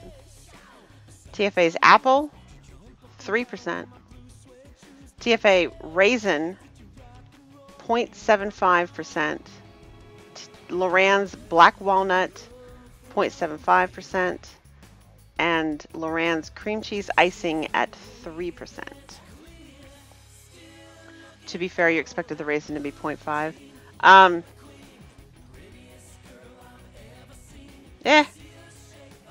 We'll see. We'll see. I don't know how this is going to turn out. I don't have no idea. Well, we shall see.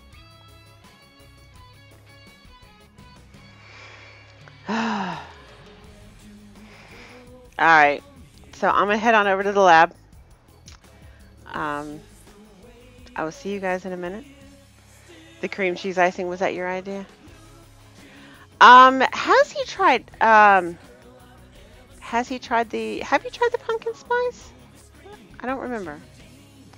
Hey, if nothing else, I've heard that e-liquid can make a great toilet cleaner. I'll admit, Doc, I have not heard that. That's a new one on me. All right, let's head on over and see what kind of trouble we can get into.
I come back to hear my scorpions. I like that. All right, let's see here. Let's get the chat up.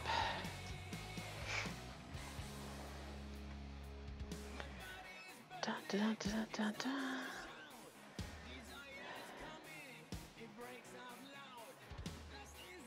It's trying. Pop out chat.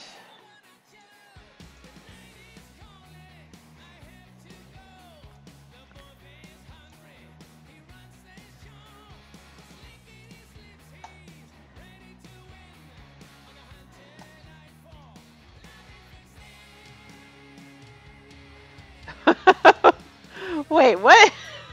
What is Dieter talking about?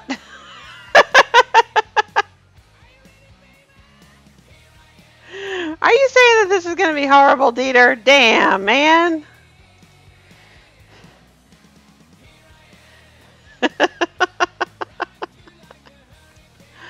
Oh, hell. All right.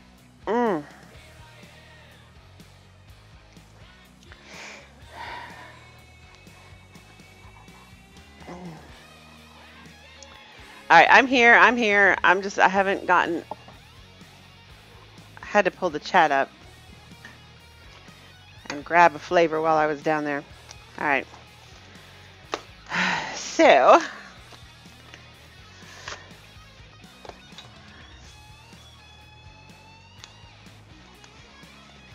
no, using juice in a toilet would literally be shit juice. Ha ha ha ha.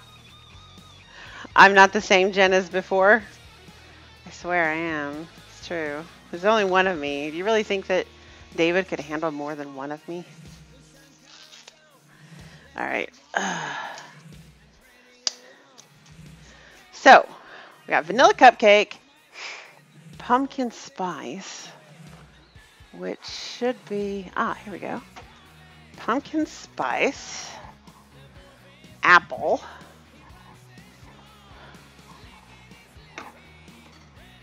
raisin,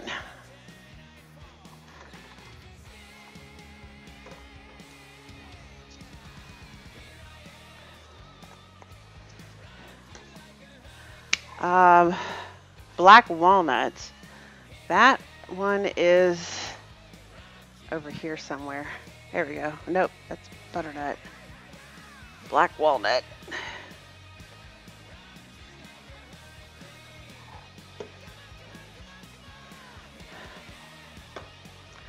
And cream cheese icing. No, that's cranberry. Wait, all the way in the back. Cream cheese icing. I'm blaming you, Doc and Cassie, for the monstrosity that is about to happen. All right. 1.8 milliliters of vanilla cupcake.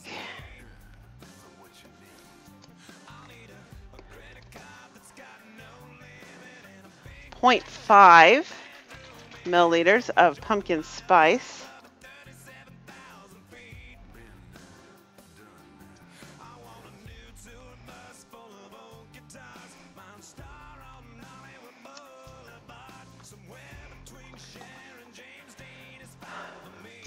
.9 of apple.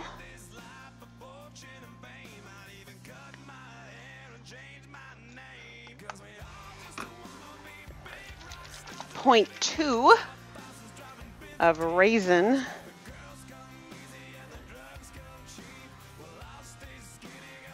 Which is like 6 drops. 0.2 of black walnut.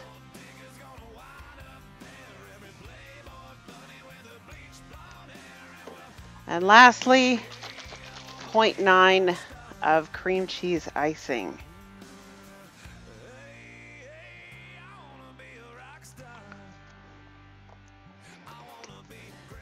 All right, there we go. All right, so now we need 0.9 of nicotine.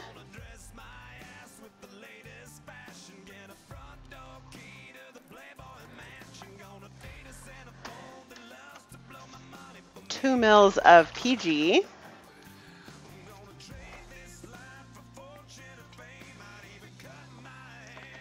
And then we're going to fill it up with VG.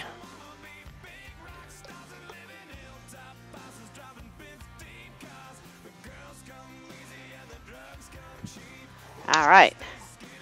Any questions in the audience? Doc and I are not responsible for what happens after this juice is finished.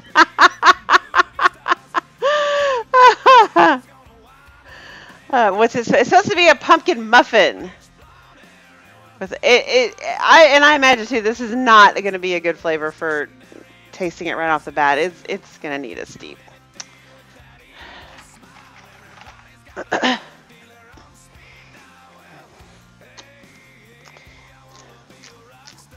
All right.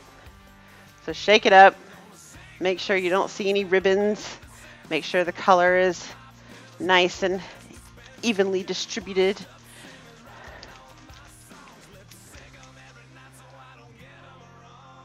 Yep, that'll do it. All right, guys. We'll see if we can speed up the steeping process by, using the boob steeper, patent pending. All right, guys. We'll head back on over to my desk, and I will try this. We'll find out. We're going to see. I'm up for the challenge. What can I say?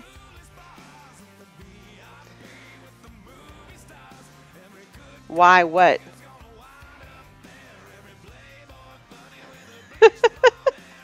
It's not going to make me sick. Don't you dare put that on my coils. They're my coils now. Y'all are funny.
I don't put pumpkins in my, I don't put walnuts in my pumpkin muffins. I prefer my pumpkin muffins to just be pumpkin. David ended up buying me some pumpkin cheesecake muffins, which were delightful actually. And I really enjoyed them. They had like swirls of cheesecake in them. They were a nightmare to David. He hates cheesecake and pumpkin for that matter.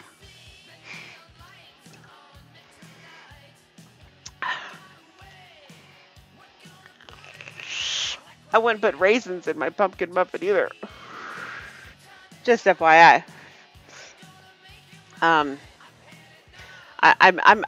never been much of a raisin and nut fan. Like, I like them plain. Well, not all nuts. I like some nuts plain. I heard it. But I don't like them in cookies and breads and cakes, and I really don't like raisins and stuff. I do like oatmeal raisin cookies, but I'm not a big fan of putting raisins in other things, actually. You wouldn't put pumpkin in your muffins? Well, we have the cream. No. We have the cream cheese icing. I think that's enough cheesiness. I heard it.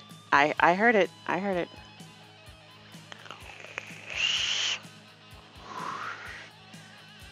Orange champagne? Who makes orange champagne? That would be a mimosa. Just saying. Orange champagne would be a mimosa. It should be called mimosa. Just saying.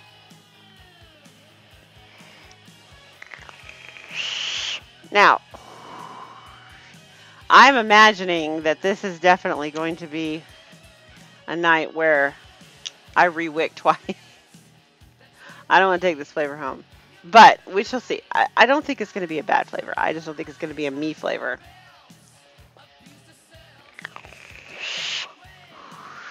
Chocolate is fine in everything.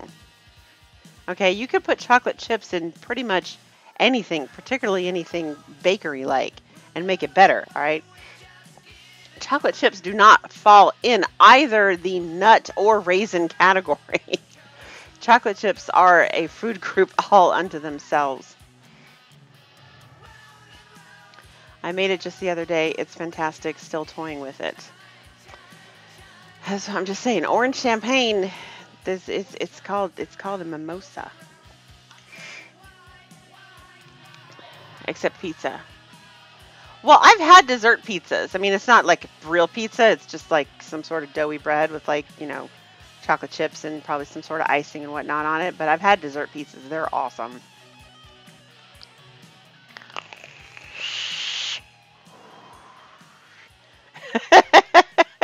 Now I become death, destroyer of worlds. Y'all are so funny. All right, let me get my tools out. See, Aries, the good thing about this is that all I have to do is clean it off and install some new wicks after this, and there will be no traces of anything else. But let it not be said that I am not adventurous. All right, is that everything I need? Chocolate comes from Keiko, which are trees. Trees are plants, therefore salad. See, I like that logic. I really do. It's like convincing yourself that chocolate cake is good for breakfast, right? Because there's eggs in chocolate cake, and milk, and wheat. It's nutritious. Yes! They are candied breadstick cut funny. I like that.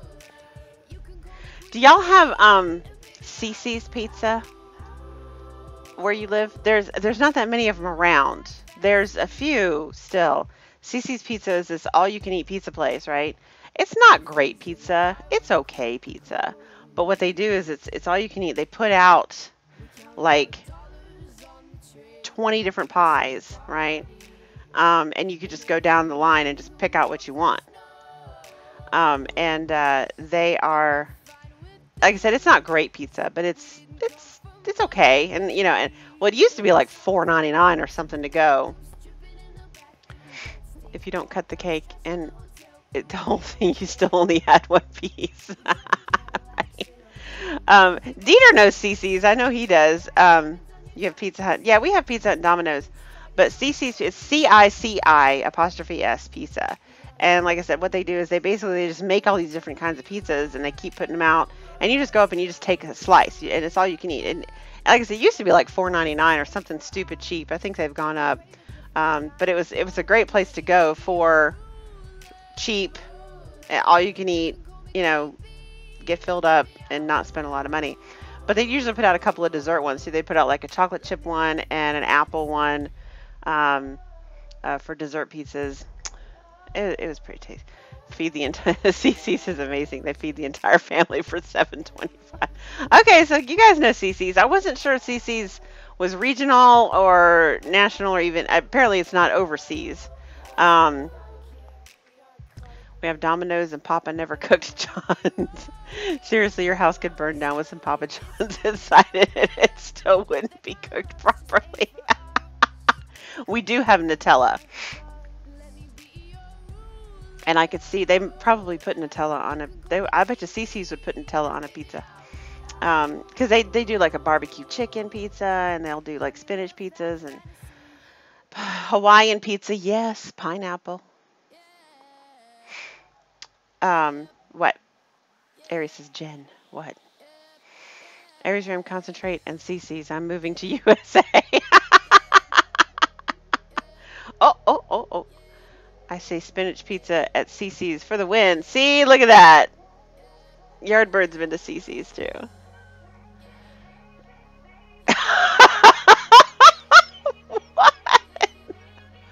What?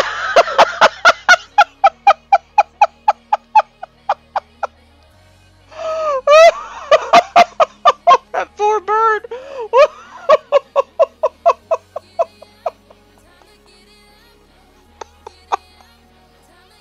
I want to know who sat there and took those pictures instead of shooing that bird away from that chocolate factory. Y'all go look at that link.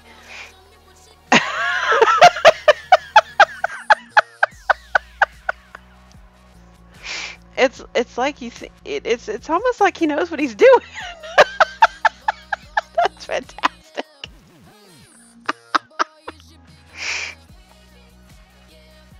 Spinach and pizza do not belong in the same sentence, let alone the same dish. Yeah, they did start throwing in some pastas too, but that was the beauty of CC's. Actually, super cheap, all you can eat, and they don't cut the pizza in big slices either. They're like little bitty slices too, so you can make sure you can sample like 6 or 7 different pieces. Was that a secret filming of Yardbird? Yardbird, go check out that link. I had to keep that one open. No one here. Yes. Oh, Lord. Oh, Lordy, yes. I'm going to save that one. That one's awesome. How do I save this? Save image as. Put this in my meme folder.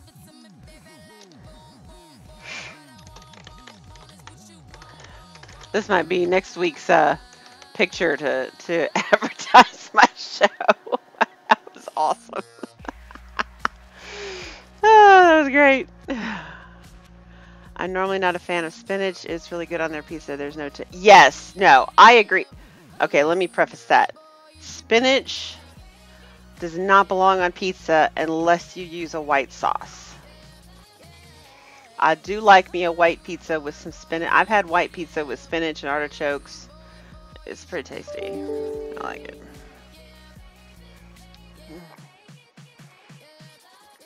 Yeah, spinach, white pizza. They call it white pizza. They use, white cheese, white sauce, spinach. It's pretty tasty. It's pretty good. Artichokes too. All right. Oh, let's get this show on the road. I'm procrastinating. You can tell, can't you? I'm like, do I have to do it? I don't want to, but I'm gonna.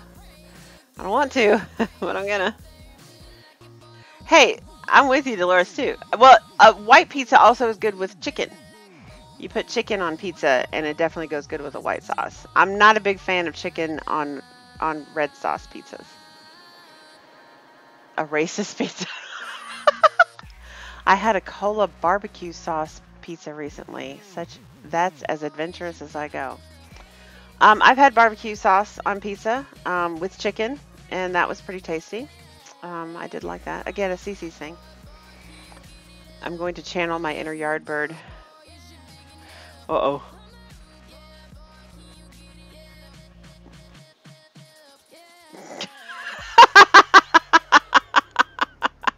Oh. Oh. I just can't stop looking at the water destroying her laptop. And she looks happy about it. What the hell's wrong with this woman? Adele, rolling in the deep. Okay. I got it. I got it. Jen, in Japan, I had a corn, pineapple, and tuna. Okay, yeah. No.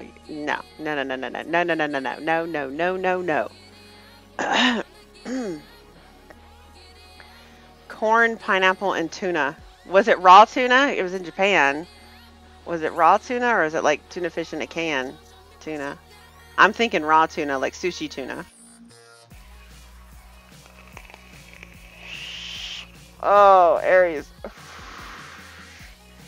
She looks so happy about it, too.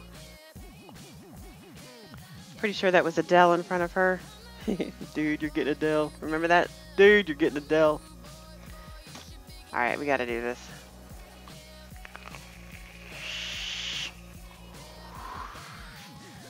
This is on, what is on YouTube? Oh no, it's that link that he put in the room. Seafood on pizza is just wrong. I don't know that I've ever had, I'm trying to think if I've ever had seafood on pizza. I may have had shrimp on pizza at some point. Maybe. No, I don't think I've ever had any seafood on pizza. What, the woman has a laptop? Oh, Saint is in love. Saint is in love. He liked the girl. All right. Let's do this. Let's do this. I promised you guys I would do it, and I'm going to do it.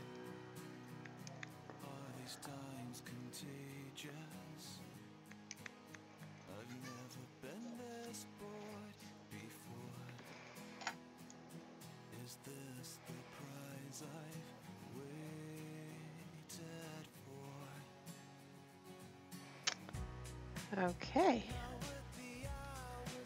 Clean that off. Woo!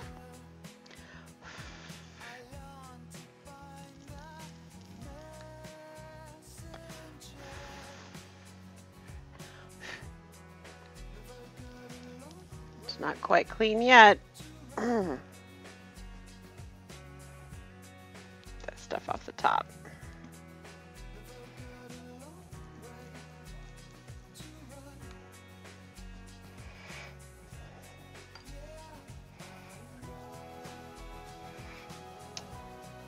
Oh, anchovies are fish, but I cannot say that I've ever had an anchovy. You're not watching this? Really? You're not going to watch? Ah, there we go. Nice and clean. This one is going just a little bit faster, so. Oh, I need to check to see if the screws are tightened too. Oh, look at that. That was not tightened. There we go.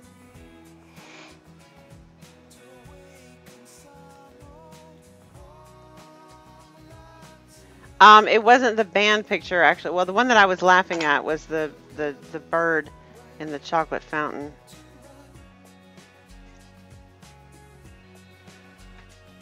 I don't think I'm jumping the gun to say that I think this is the most anticipated e-liquid you've ever done, and I strongly suspect it will become your #1 flavor very soon.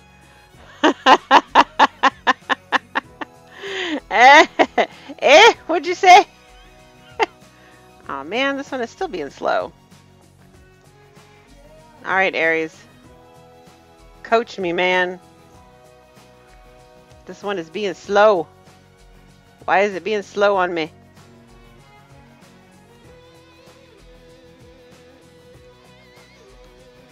What can I do to this one to make it... No, I need to heat up. I need to do this to the one that's heating up faster, right? There we go. Oh, you've got the video hidden. Alright, alright, alright, alright. Fine, don't look. There we go. Now it's heating up evenly. Okay. Let's that cool off.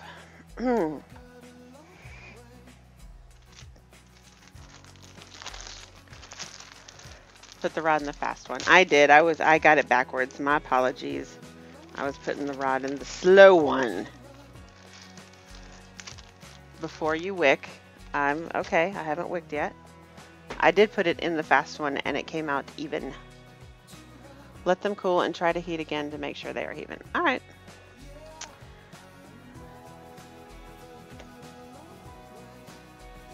You know, I said last week that I didn't think I was going to keep these nails on for very long because they're too long and they're pointy and they're kind of like claws. But I thought for sure that they wouldn't hold out. But these guys are hanging on like a champ. So I may be going to Vegas with these claws because they are not coming off. I thought for sure they'd fall off or they'd start chipping and breaking and falling off. Nope. These things are hanging on like a boss. And they are definitely too long. I'm having trouble typing and shit. I hate it when they're that long.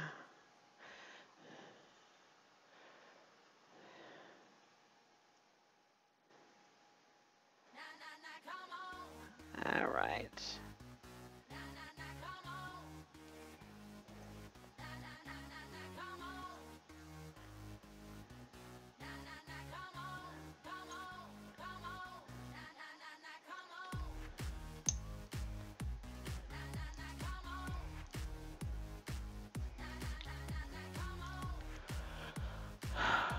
But that's what I get with fake. It is what you get with fake nails. It's true. I mean, I thought about filing them down a little bit so they wouldn't be so long and pointy, but eh, I've been lazy.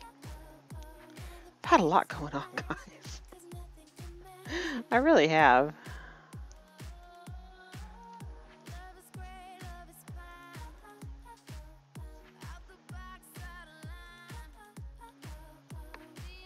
That cockatoo is going to be chocolate covered for a long ass time.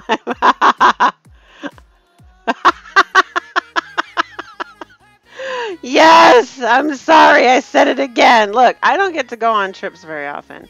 And when I do, I'm either going on trips to visit family or go to some vape convention or something like that. Like this is really the first this is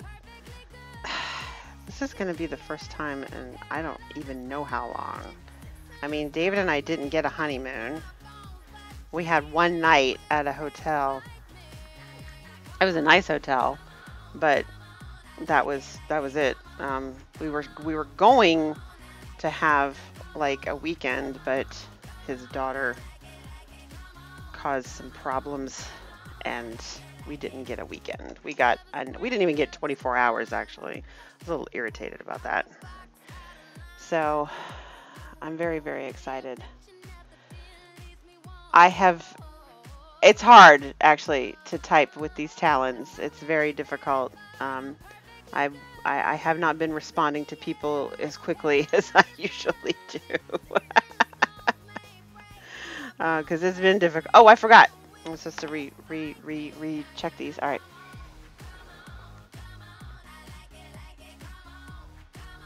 Ugh. All right. This one is fast. So there we go.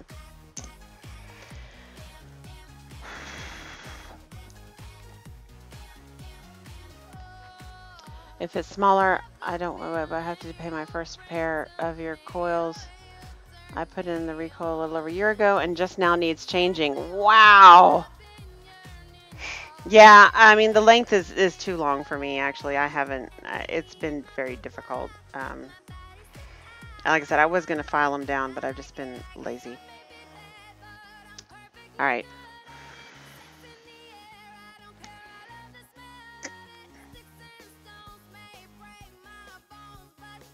All right, this one is still a little fast, but I'm going to go with it. Did you say, I think she said clarinet. My macaw loves chocolate, but cocoa plants occur naturally where they're from. I wouldn't let a cockatoo touch it. Yeah, chocolate. I mean, I know chocolate is bad for cats and dogs, but what about birds?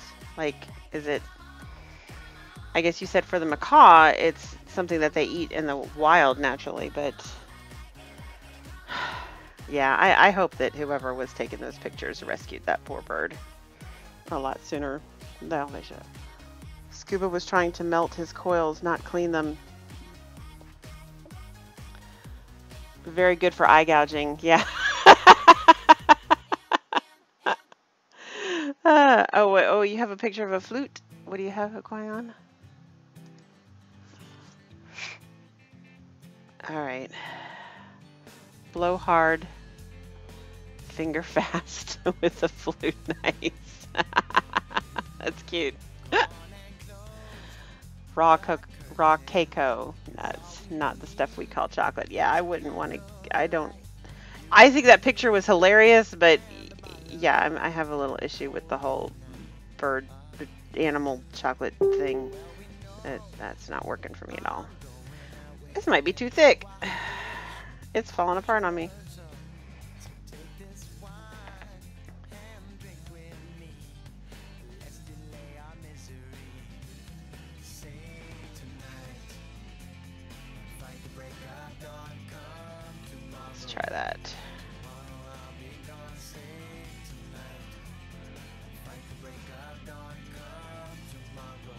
There we go.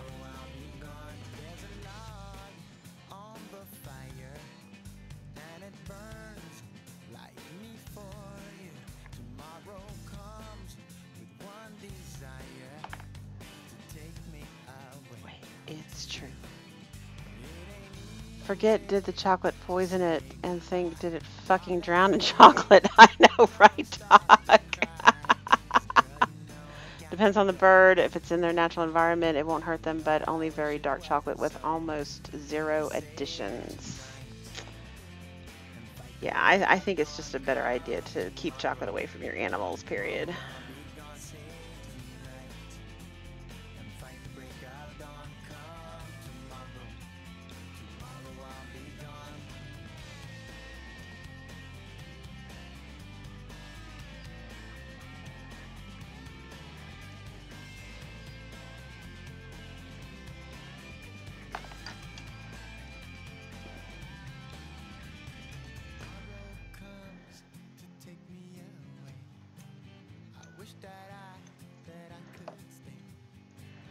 All right.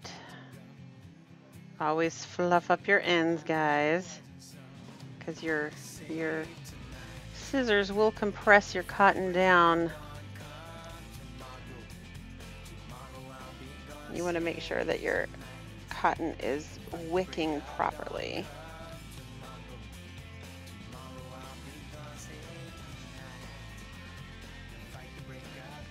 All right.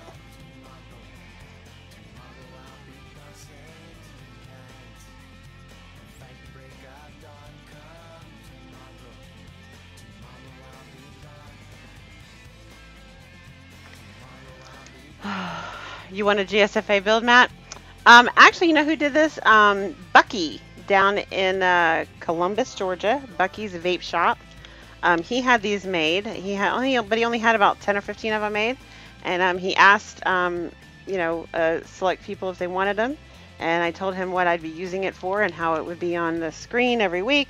And he sent it to me. Actually, he designed it, and well, actually, I did the logo, because the logo that they had was, when they first designed, they had the logo design, they did like a membership thing. They said, okay, everybody design a logo, and we'll pick one. And I don't remember what the person got, but the person who designed the logo initially did it on like an iPhone, and it was just a JPEG, like it was a really low res JPEG. And plus this glow around the GSFA part was pink. And I'm like, that just does not go at all, right? So I actually found a line art of the state of Georgia, and I actually found this same peach image, which I was able to convert to vector art. And then I found this font, and I redesigned, basically I redrew the logo in vector art so that it was more printable. So we have decent artwork now, but previously the only logo that the GSFA had was a JPEG from an iPhone. Now, if you guys have trouble getting the caps off of these, and I know sometimes, especially with the smaller bottles, it sucks. If you look in between this tamper evident cap and the actual cap, you'll see that there's 4 little anchors. And if you have trouble breaking that ring, just take a knife and cut. See, like this one is not even wanting to cut. Cut those 4 anchors, and it'll come right off. And you don't have to worry about it. All right.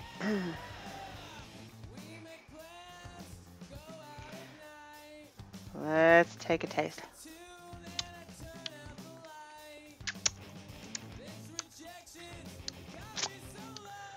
Oh. Oh. I went too heavy on something. I think it was the pumpkin spice. I'm not sure. I went too heavy on something that's not good. Shit. think it was the pumpkin spice.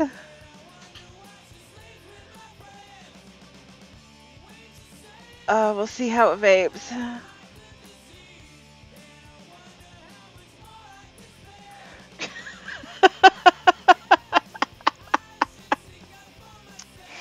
Oh, no, I'm fine. There could be kids watching. It is no longer childproof. But this is an over 18 channel, so kids, don't try this at home. If you in here, that means you lied to YouTube about how old you are, because you're not even supposed to be able to see this if your profile says you're under 18. Alright guys, so there we go.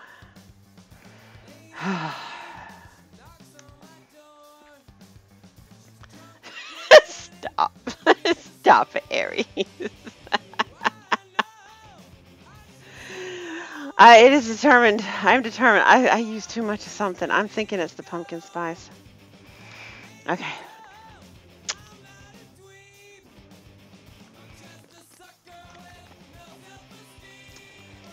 Here we go. Ready?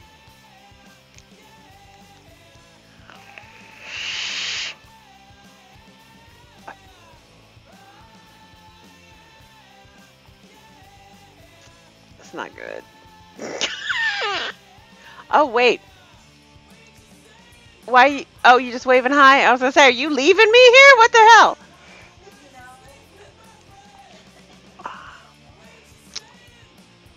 This is not good. I want to give another shot.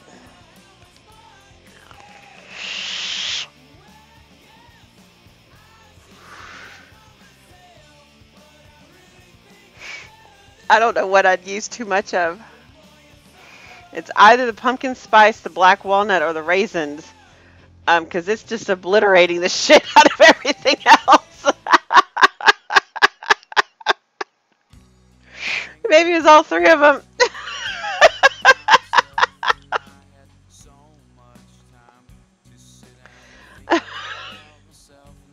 This is so bad.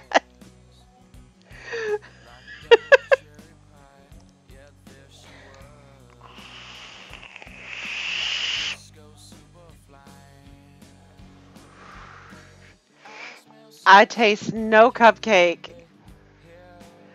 I taste no cream cheese icing. I think it's the pumpkin spice. I think. It could be the black walnut, but I think it's the pumpkin spice. I'm pretty sure it's the pumpkin spice. Maybe I should have put pumpkin in it.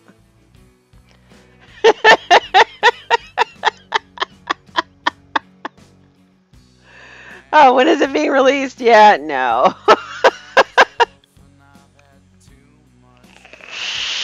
It's earthy and spicy. Have I learned my lesson about skipping out on Halloween themed e-liquid? Because that's why I chose this recipe. I would do things differently. If I were to do this again, I would definitely take the pumpkin spice way down. I would leave out the raisin and the walnut. It's David's turn. Basic white bitch slap.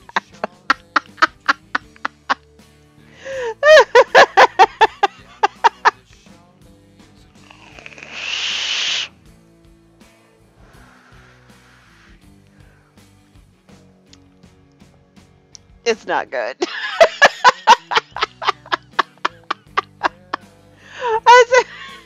I would need to take the pumpkin spice. I put like a drop in the whole 30 ml bottle, like one drop of pumpkin spice. I'd leave out the raisin and the walnut all together. Definitely bump up the cupcake. The apple, I'm assuming, was supposed to be a blender, but it ain't blending shit. Bump the wattage? Oh, shit.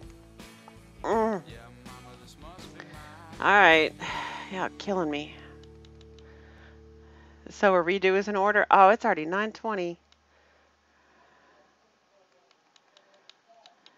All right, I'm taking it up to 80. I'm not vaping it at 200 watts. Saint, you can fuck right off. Some thought this was going to be hot shit on a silver platter, and it turned into a cold dirt on a paper plate.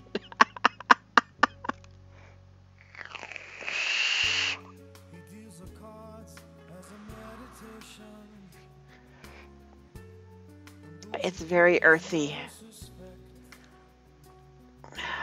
It almost tastes like I don't know if it's just growing on me or it was the wattage maybe bumping it up, but it tastes like incense. And I'm not even sure what flavor incense. Like sandalwood incense.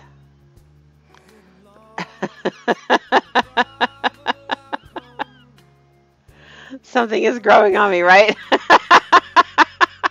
What can I do to improve the flavor?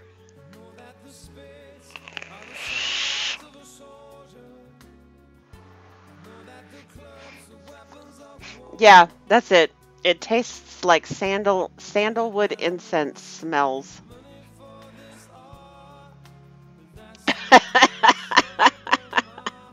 No, no, no, no. A set of Aries coils did not die in vain. I can clean this off. Yes, sandalwood incense.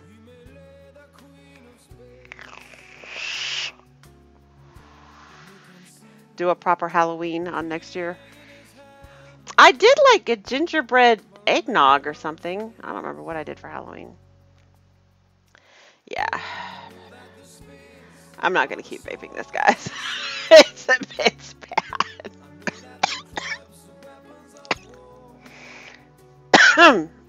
It's not good. It smells like a hippie. It kind of does.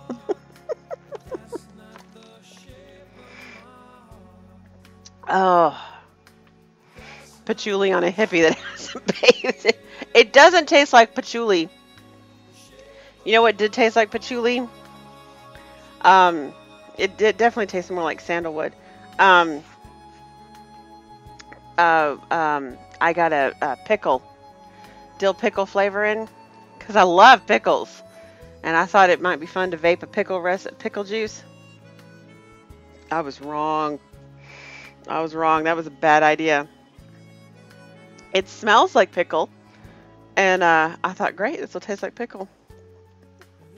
It didn't taste like pickle. It tasted like patchouli. It was not good. You want a really good toffee apple.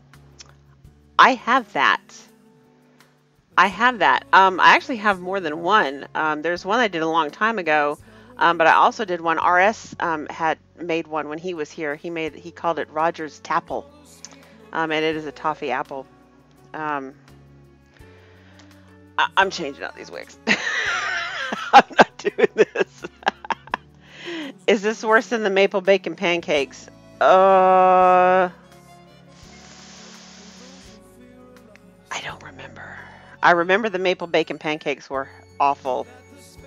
But I don't remember if this is worse than that or not. Probably about the same. It was pretty bad. Oh, who's talking to me now?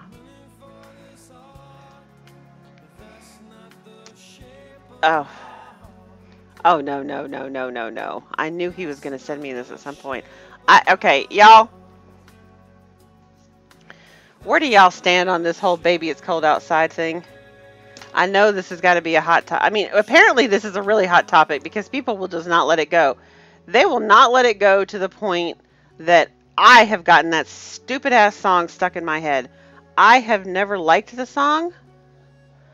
I have always felt that the song was, well, I always called it the date rape song. Now, to be fair, I don't care if you play it. All right. I don't care if you play it. I'm not offended if you play it. I have absolutely no feeling one way or another about a radio station or any other entity that chooses to play Baby It's Cold Outside. Seriously, I don't care. All right. However, I have always felt that it is the date rape song. Okay. Yeah, I've said it for decades too. Um, I don't like the song. Never liked the song. And why everybody and their brother has remade it, I have no idea. I found, because my mom didn't know what the song was actually. Yeah, Every Step You Take is totally a stalker song. Listen to the lyrics. All right. So is what Don't Stand So Close to Me? It's about a teacher having an affair with a student. They don't really specifically say it's high school, but he does talk about waiting for her at the bus stop and shit, okay? So yeah, it's totally creep factor, all right? Lots of creep factor going on, all right? So, I have never liked the song. I've always thought that the song was, like I said, the date rape song. She says no like a dozen times in the song, right? And he's all like, "Oh no, here, let me just ignore your pleas of no and hand you another drink," until she gives in. All right, and that day that's called, yeah, Roxanne is about a whore. Okay, so, but dirty deeds done dirt cheap. I'm not saying that these songs have any sort of innocence to them at all. Okay, I really am not. All right, people say, "Oh, but it's fine to talk about, rape and drugs." No, it's not fine to talk about it, okay? I don't like the fact that people keep calling it a Christmas song, okay? There is no mention whatsoever of Christmas anywhere in the Baby It's Cold Outside song, all right? It is 500 miles, right? That's something people who get offended by that stuff need to go and watch some G.G. Allen. That man used to sing about horrible stuff and frequently defecated on stage and flung it at the audience. They play in the arms of the angels at funerals. It's about heroin addict ODing in a hotel. Yeah. Oh my gosh, Blurred Lines is, yeah, that is definitely a rapey song. There's no question. Yeah. So, in any case, my point is that I think a radio station has the right to play the song. I also think a radio station has the right not to play the song. Okay. I also believe in my right to change the channel when the song comes on. Okay. Do I have the right to tell a radio station what they can and can't play? No. All right. Do I care that they call Baby It's Cold Outside a Christmas song, even though there's not a single mention of Christmas, God, Jesus, Santa, or anything else Christmas related in the song? No. Okay, I don't care. All right. You can think it's a Christmas song. I don't have to think it's a Christmas song because guess what? I'm allowed to think. But everybody is going apeshit crazy over, and I don't know, maybe it's just my news feed, okay? But my news feed has been inundated. My Facebook news feed has been inundated with posts about this one radio station in Ohio banning the song Baby It's Cold Outside in light of the Me Too movement.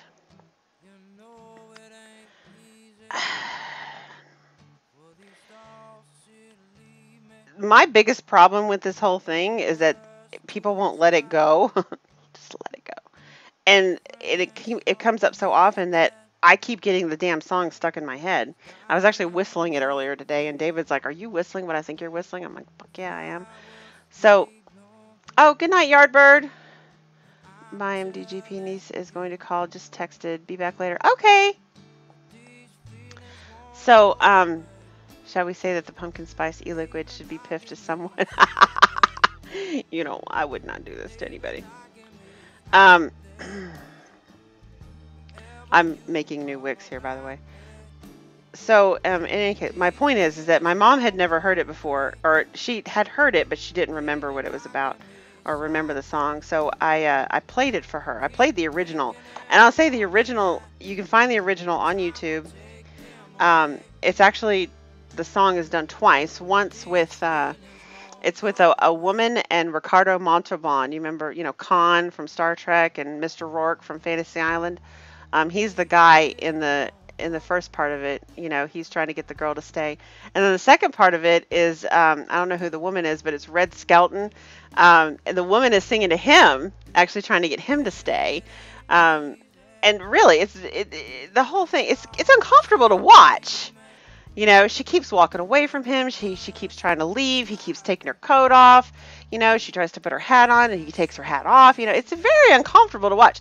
And when it comes to when the roles are reversed, like, it's really uncomfortable to watch. I mean, this woman is like throwing this guy up against the wall and ripping his jacket off. And I mean, just pretty rapey, actually. Pretty rapey. And I am really amazed at how much defense I'm seeing. That's the thing that really, it's really surprising me. I mean, yes, okay, I think it was wrong for the listeners to dictate what a radio station can and can't play. That's, look, this is censorship in its absolute purest form here, okay? Just because the people don't like it doesn't mean, but I mean, I don't know. All right. But how much people have been defending overthinking the song. Yeah, well, and that's just it though. I mean, that people are just defending it left and right. Don't take my Christmas songs away from me. Blah, blah, blah, blah, blah, blah. I'm like, really? Is this really the stand you want to be on? But when I showed it to my mom, there was, of course, on YouTube, there were, is that the original one, Dolores? It's not rapey. I don't know. If you watch that video, it's a little rapey. But the thing is, of course, when you watch it on YouTube, it's followed by thank you. Awesome, Dolores. I appreciate that. Of course, there's a ton of related links, right? Because literally everybody and their brother has remade this song, okay? Everybody has done it. Even the two dudes from Scrubs did it, and they did a hilarious version, actually, because I mean, when it's two dudes going back and forth, I think it's funny, all right? Zach Braff and Donald Faison did it. But there were a couple of pairs I thought, and I didn't listen to them, and I really kind of should, actually. Dolly Parton and Rod Stewart did it. I think that'd be a good pair. And what was the other one? Ray Charles and Nina Simone did it. Yes, Lady Gaga and Joseph Gordon-Levitt did it, but they did it with the roles reversed. She's trying to get him to stay. And I mean, but I can't say that it's any better. I mean, people say, "Oh, well, it's better, if the woman is singing that part." But I'm not saying that it's any better when the woman is singing that part either. So if you're gay, it's not rapey? No, I think it's funny. Has nothing to do with gay. It's just funny. Because Zach Braff and Donald Faison are really good friends. They became friends on Scrubs, and they've stayed really good friends. And I think just the way that they did it was funny.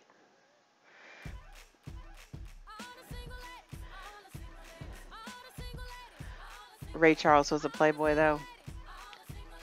Garrett, yeah. Well, like I said, she's very forceful. She's very forceful.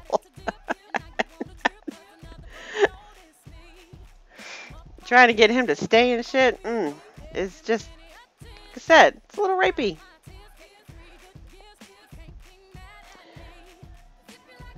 But apparently the song was written in 1941.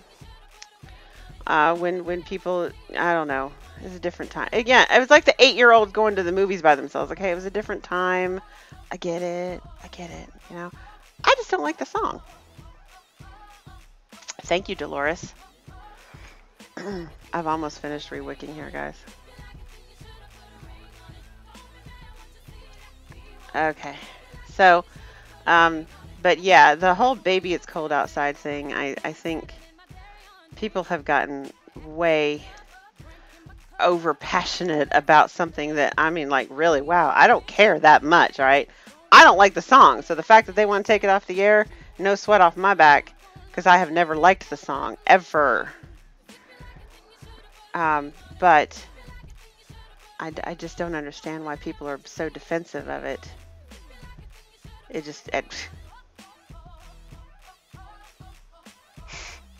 why not realize the intention of the author and not put today's fucked up mindset to it?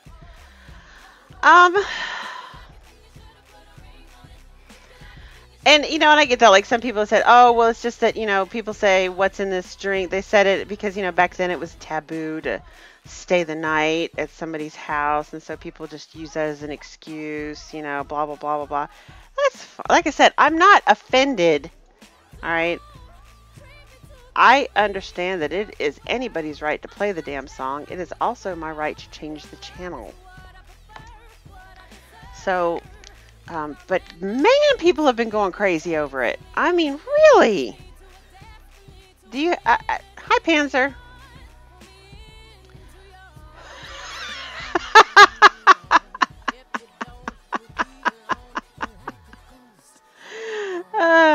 You know what though? Even though, I mean, I thought that song was a little rapey long before, as you put it, today's fucked up mindset. I've always found the song just creepy. Like Eric was saying, like the "Don't Stand So Close to Me" from the Police. That's a rapey song. I mean, it's definitely a statutory rape song. All right, pedophile song, right? And "Every Breath You Take," that's a stalker song. And but there's so many songs out there that have double meanings too. Like, was a "Semi-Charmed Life," like that's about being on meth. People love that song.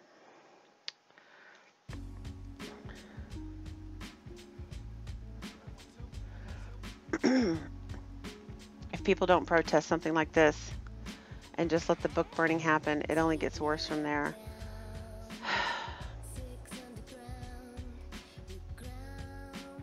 Well, yeah, I could see that.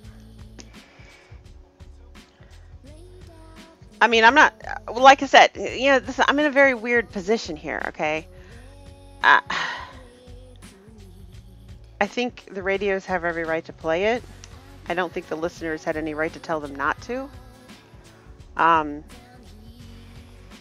I don't think the listeners have every right to tell them that they have to. If I owned a radio station, that list would never be in the lineup anyway. Or that song would never be in the lineup anyway. I wouldn't make a big deal about it. I wouldn't like write an article about it and bring the news into it and be like, I'm never going to play this song. Because I don't care. I don't care enough to make it that big of a deal.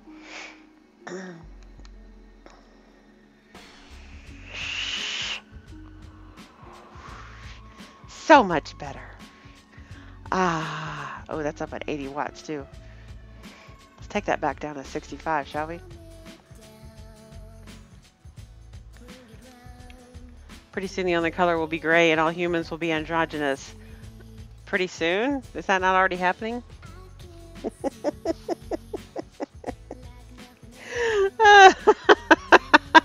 Don't get me started. I'm supposed to stay politically neutral. Don't get me started.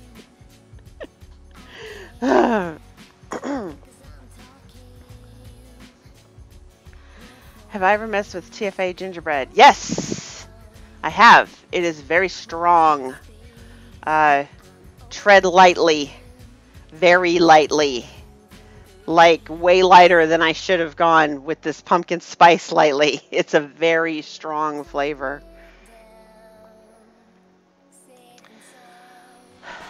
Have you ever messed with blah, blah, blah. I had someone message me earlier about a coil issue. I replied, you might have a screw loose. And realized what I said. Well, in Dolores, I mean, in 1941, yes, a woman being in a man's apartment after dark was definitely taboo, as it was. So, him trying to convince her to stay for some, Christmas nookie.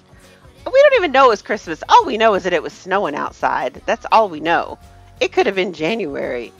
The song does not mention what time of year it was. It just says it's snowing outside.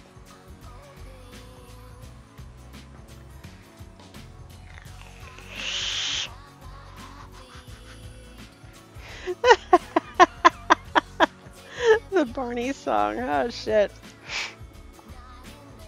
Well, Dolores, I guess I'm not a decent lady. No, you know what, though? I mean, I met David when I was 38 years old. I just don't have time for that, you know? I was 38. We got married when I was 40. So there just wasn't time for all that game playing bullshit, you know what I'm saying?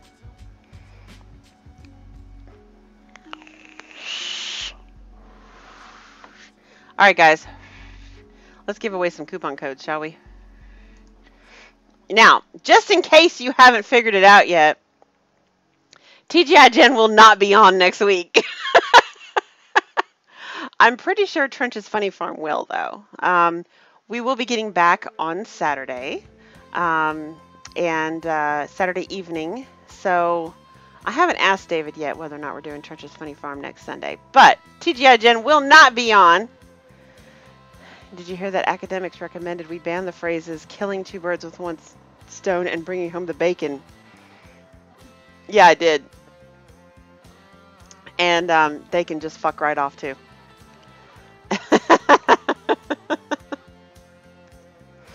I probably will be doing a couple of live maybe Facebook videos from Vegas because I think it will be fun.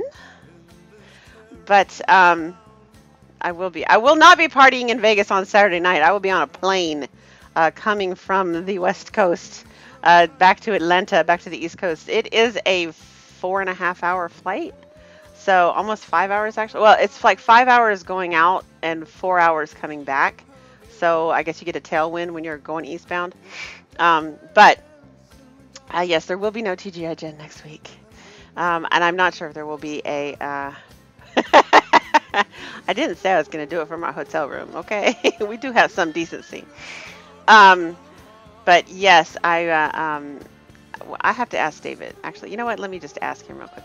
Oh, the whole reason I got onto this whole baby is cold outside thing is because somebody took a debate between one of the presidential debates between Trump and Clinton and dubbed the song over it. I have not watched it. David just sent it to me a little while ago, and I don't want to watch it. He apparently found it funny. But yeah. Let me ask him if we plan on doing. Are we doing Trench's Funny Farm next week after Vegas?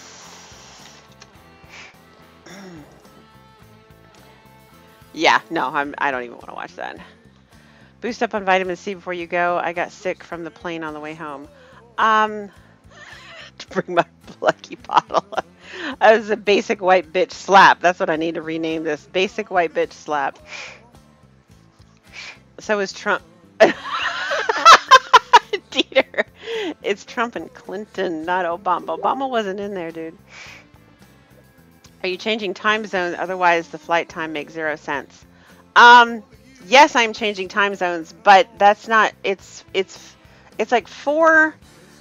I have to go look it up. It's like 4 hours and 37 minutes going west, and it's like almost just under 4 hours coming back.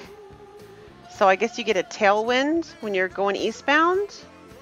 It's a shorter flight coming back, but it's a nonstop flight. And yes, I'm going over 3 time zones, actually. I'm in the Eastern time zone now. When we're leaving, our flight leaves at 9:50 in the morning on Thursday, and it lands at 11:27 Vegas time, which would be 2:37 my time. Okay, so yeah, it's nearly 5 hours going out, and it's only like 4 hours coming back. The jet stream goes from west to east, so that makes sense. Actually, you get a tailwind coming back, so it's not as long of a flight, but you cross over 3 time zones, so you lose 3 hours. You gain 3 hours going out there, and you lose 3 hours coming back.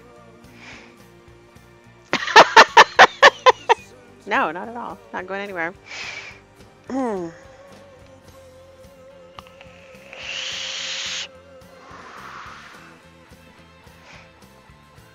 right, let's see here. All right, guys. I'm going to pick a winner. Now, you can choose whoever the winner is. You can choose 65% off of your Higgy Juice. You can choose a $1 sampler pack. Or you can take 25% off any Higgy Bean coffee. Bill! What?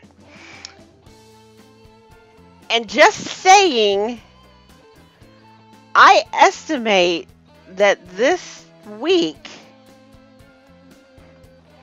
this product should be on the website.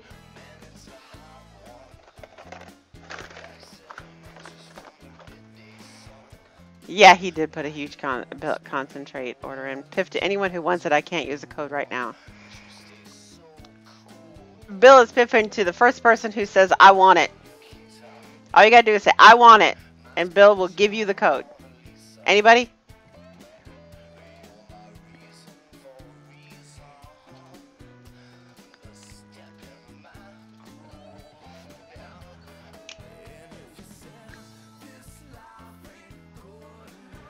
Nobody? Nobody? Ball says he can't. We're just looking for anybody to say, I want it.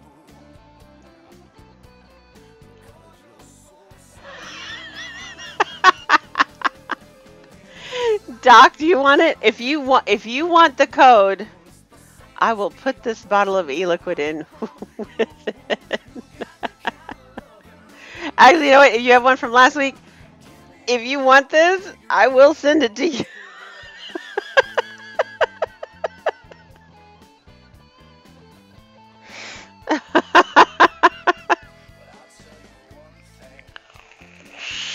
Nice, Spencer.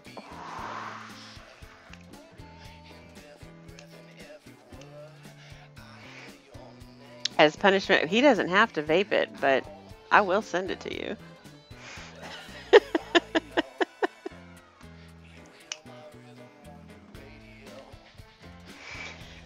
Okay, well, I don't have to give out any coupon codes if y'all don't want them. That's cool.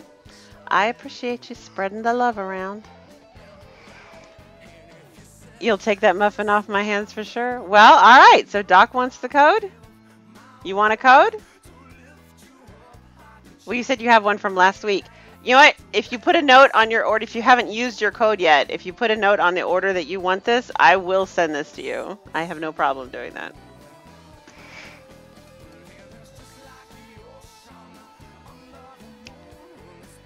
So anybody else? Nobody else wants a code? I know you guys went a little bit crazy for the Black Friday sale, and thank you for that, by the way. I really appreciate it. So yeah, that's cool. I get it. That's cool. If it's for coffee, you can have the coffee code. Absolutely, Dolores.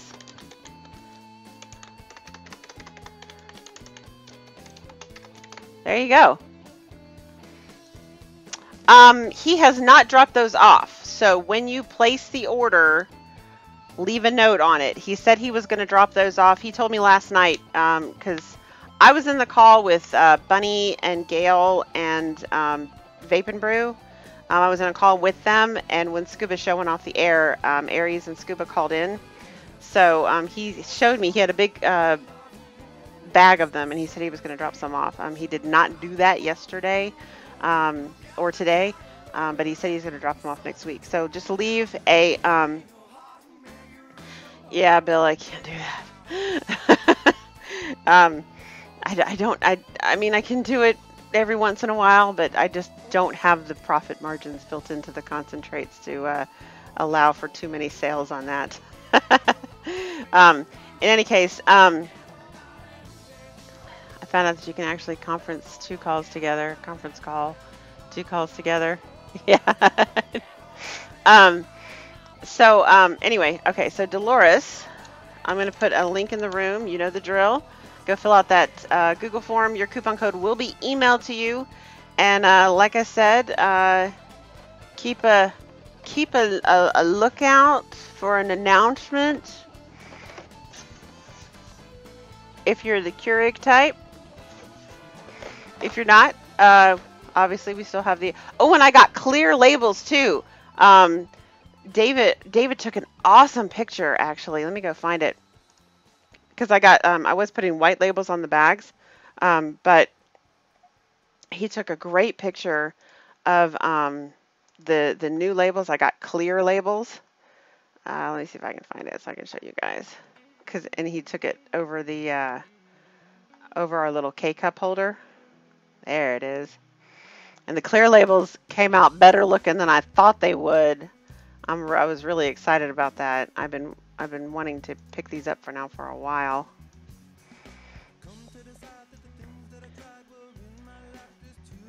So here we go.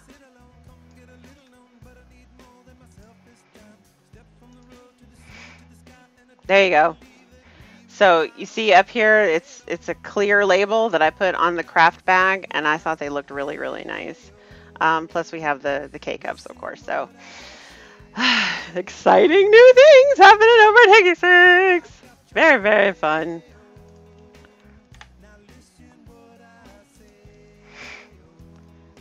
I believe you did. I believe it was 33 concentrates. You got the beard balm. I've got all your stuff in baskets, like piled up, and I'm. David hasn't made your coffee yet because we are waiting on Miss Trixie. I'm not exactly sure what's going on there. I've been trying to reach her, and she's responded, but they've been sort of detached responses. I'm not sure exactly kind of what she's dealing with over there. I know she's dealing with a lot, so. But he wanted to make sure that your coffee was as fresh as possible. So he hasn't roasted your coffee yet, but he's going to. No,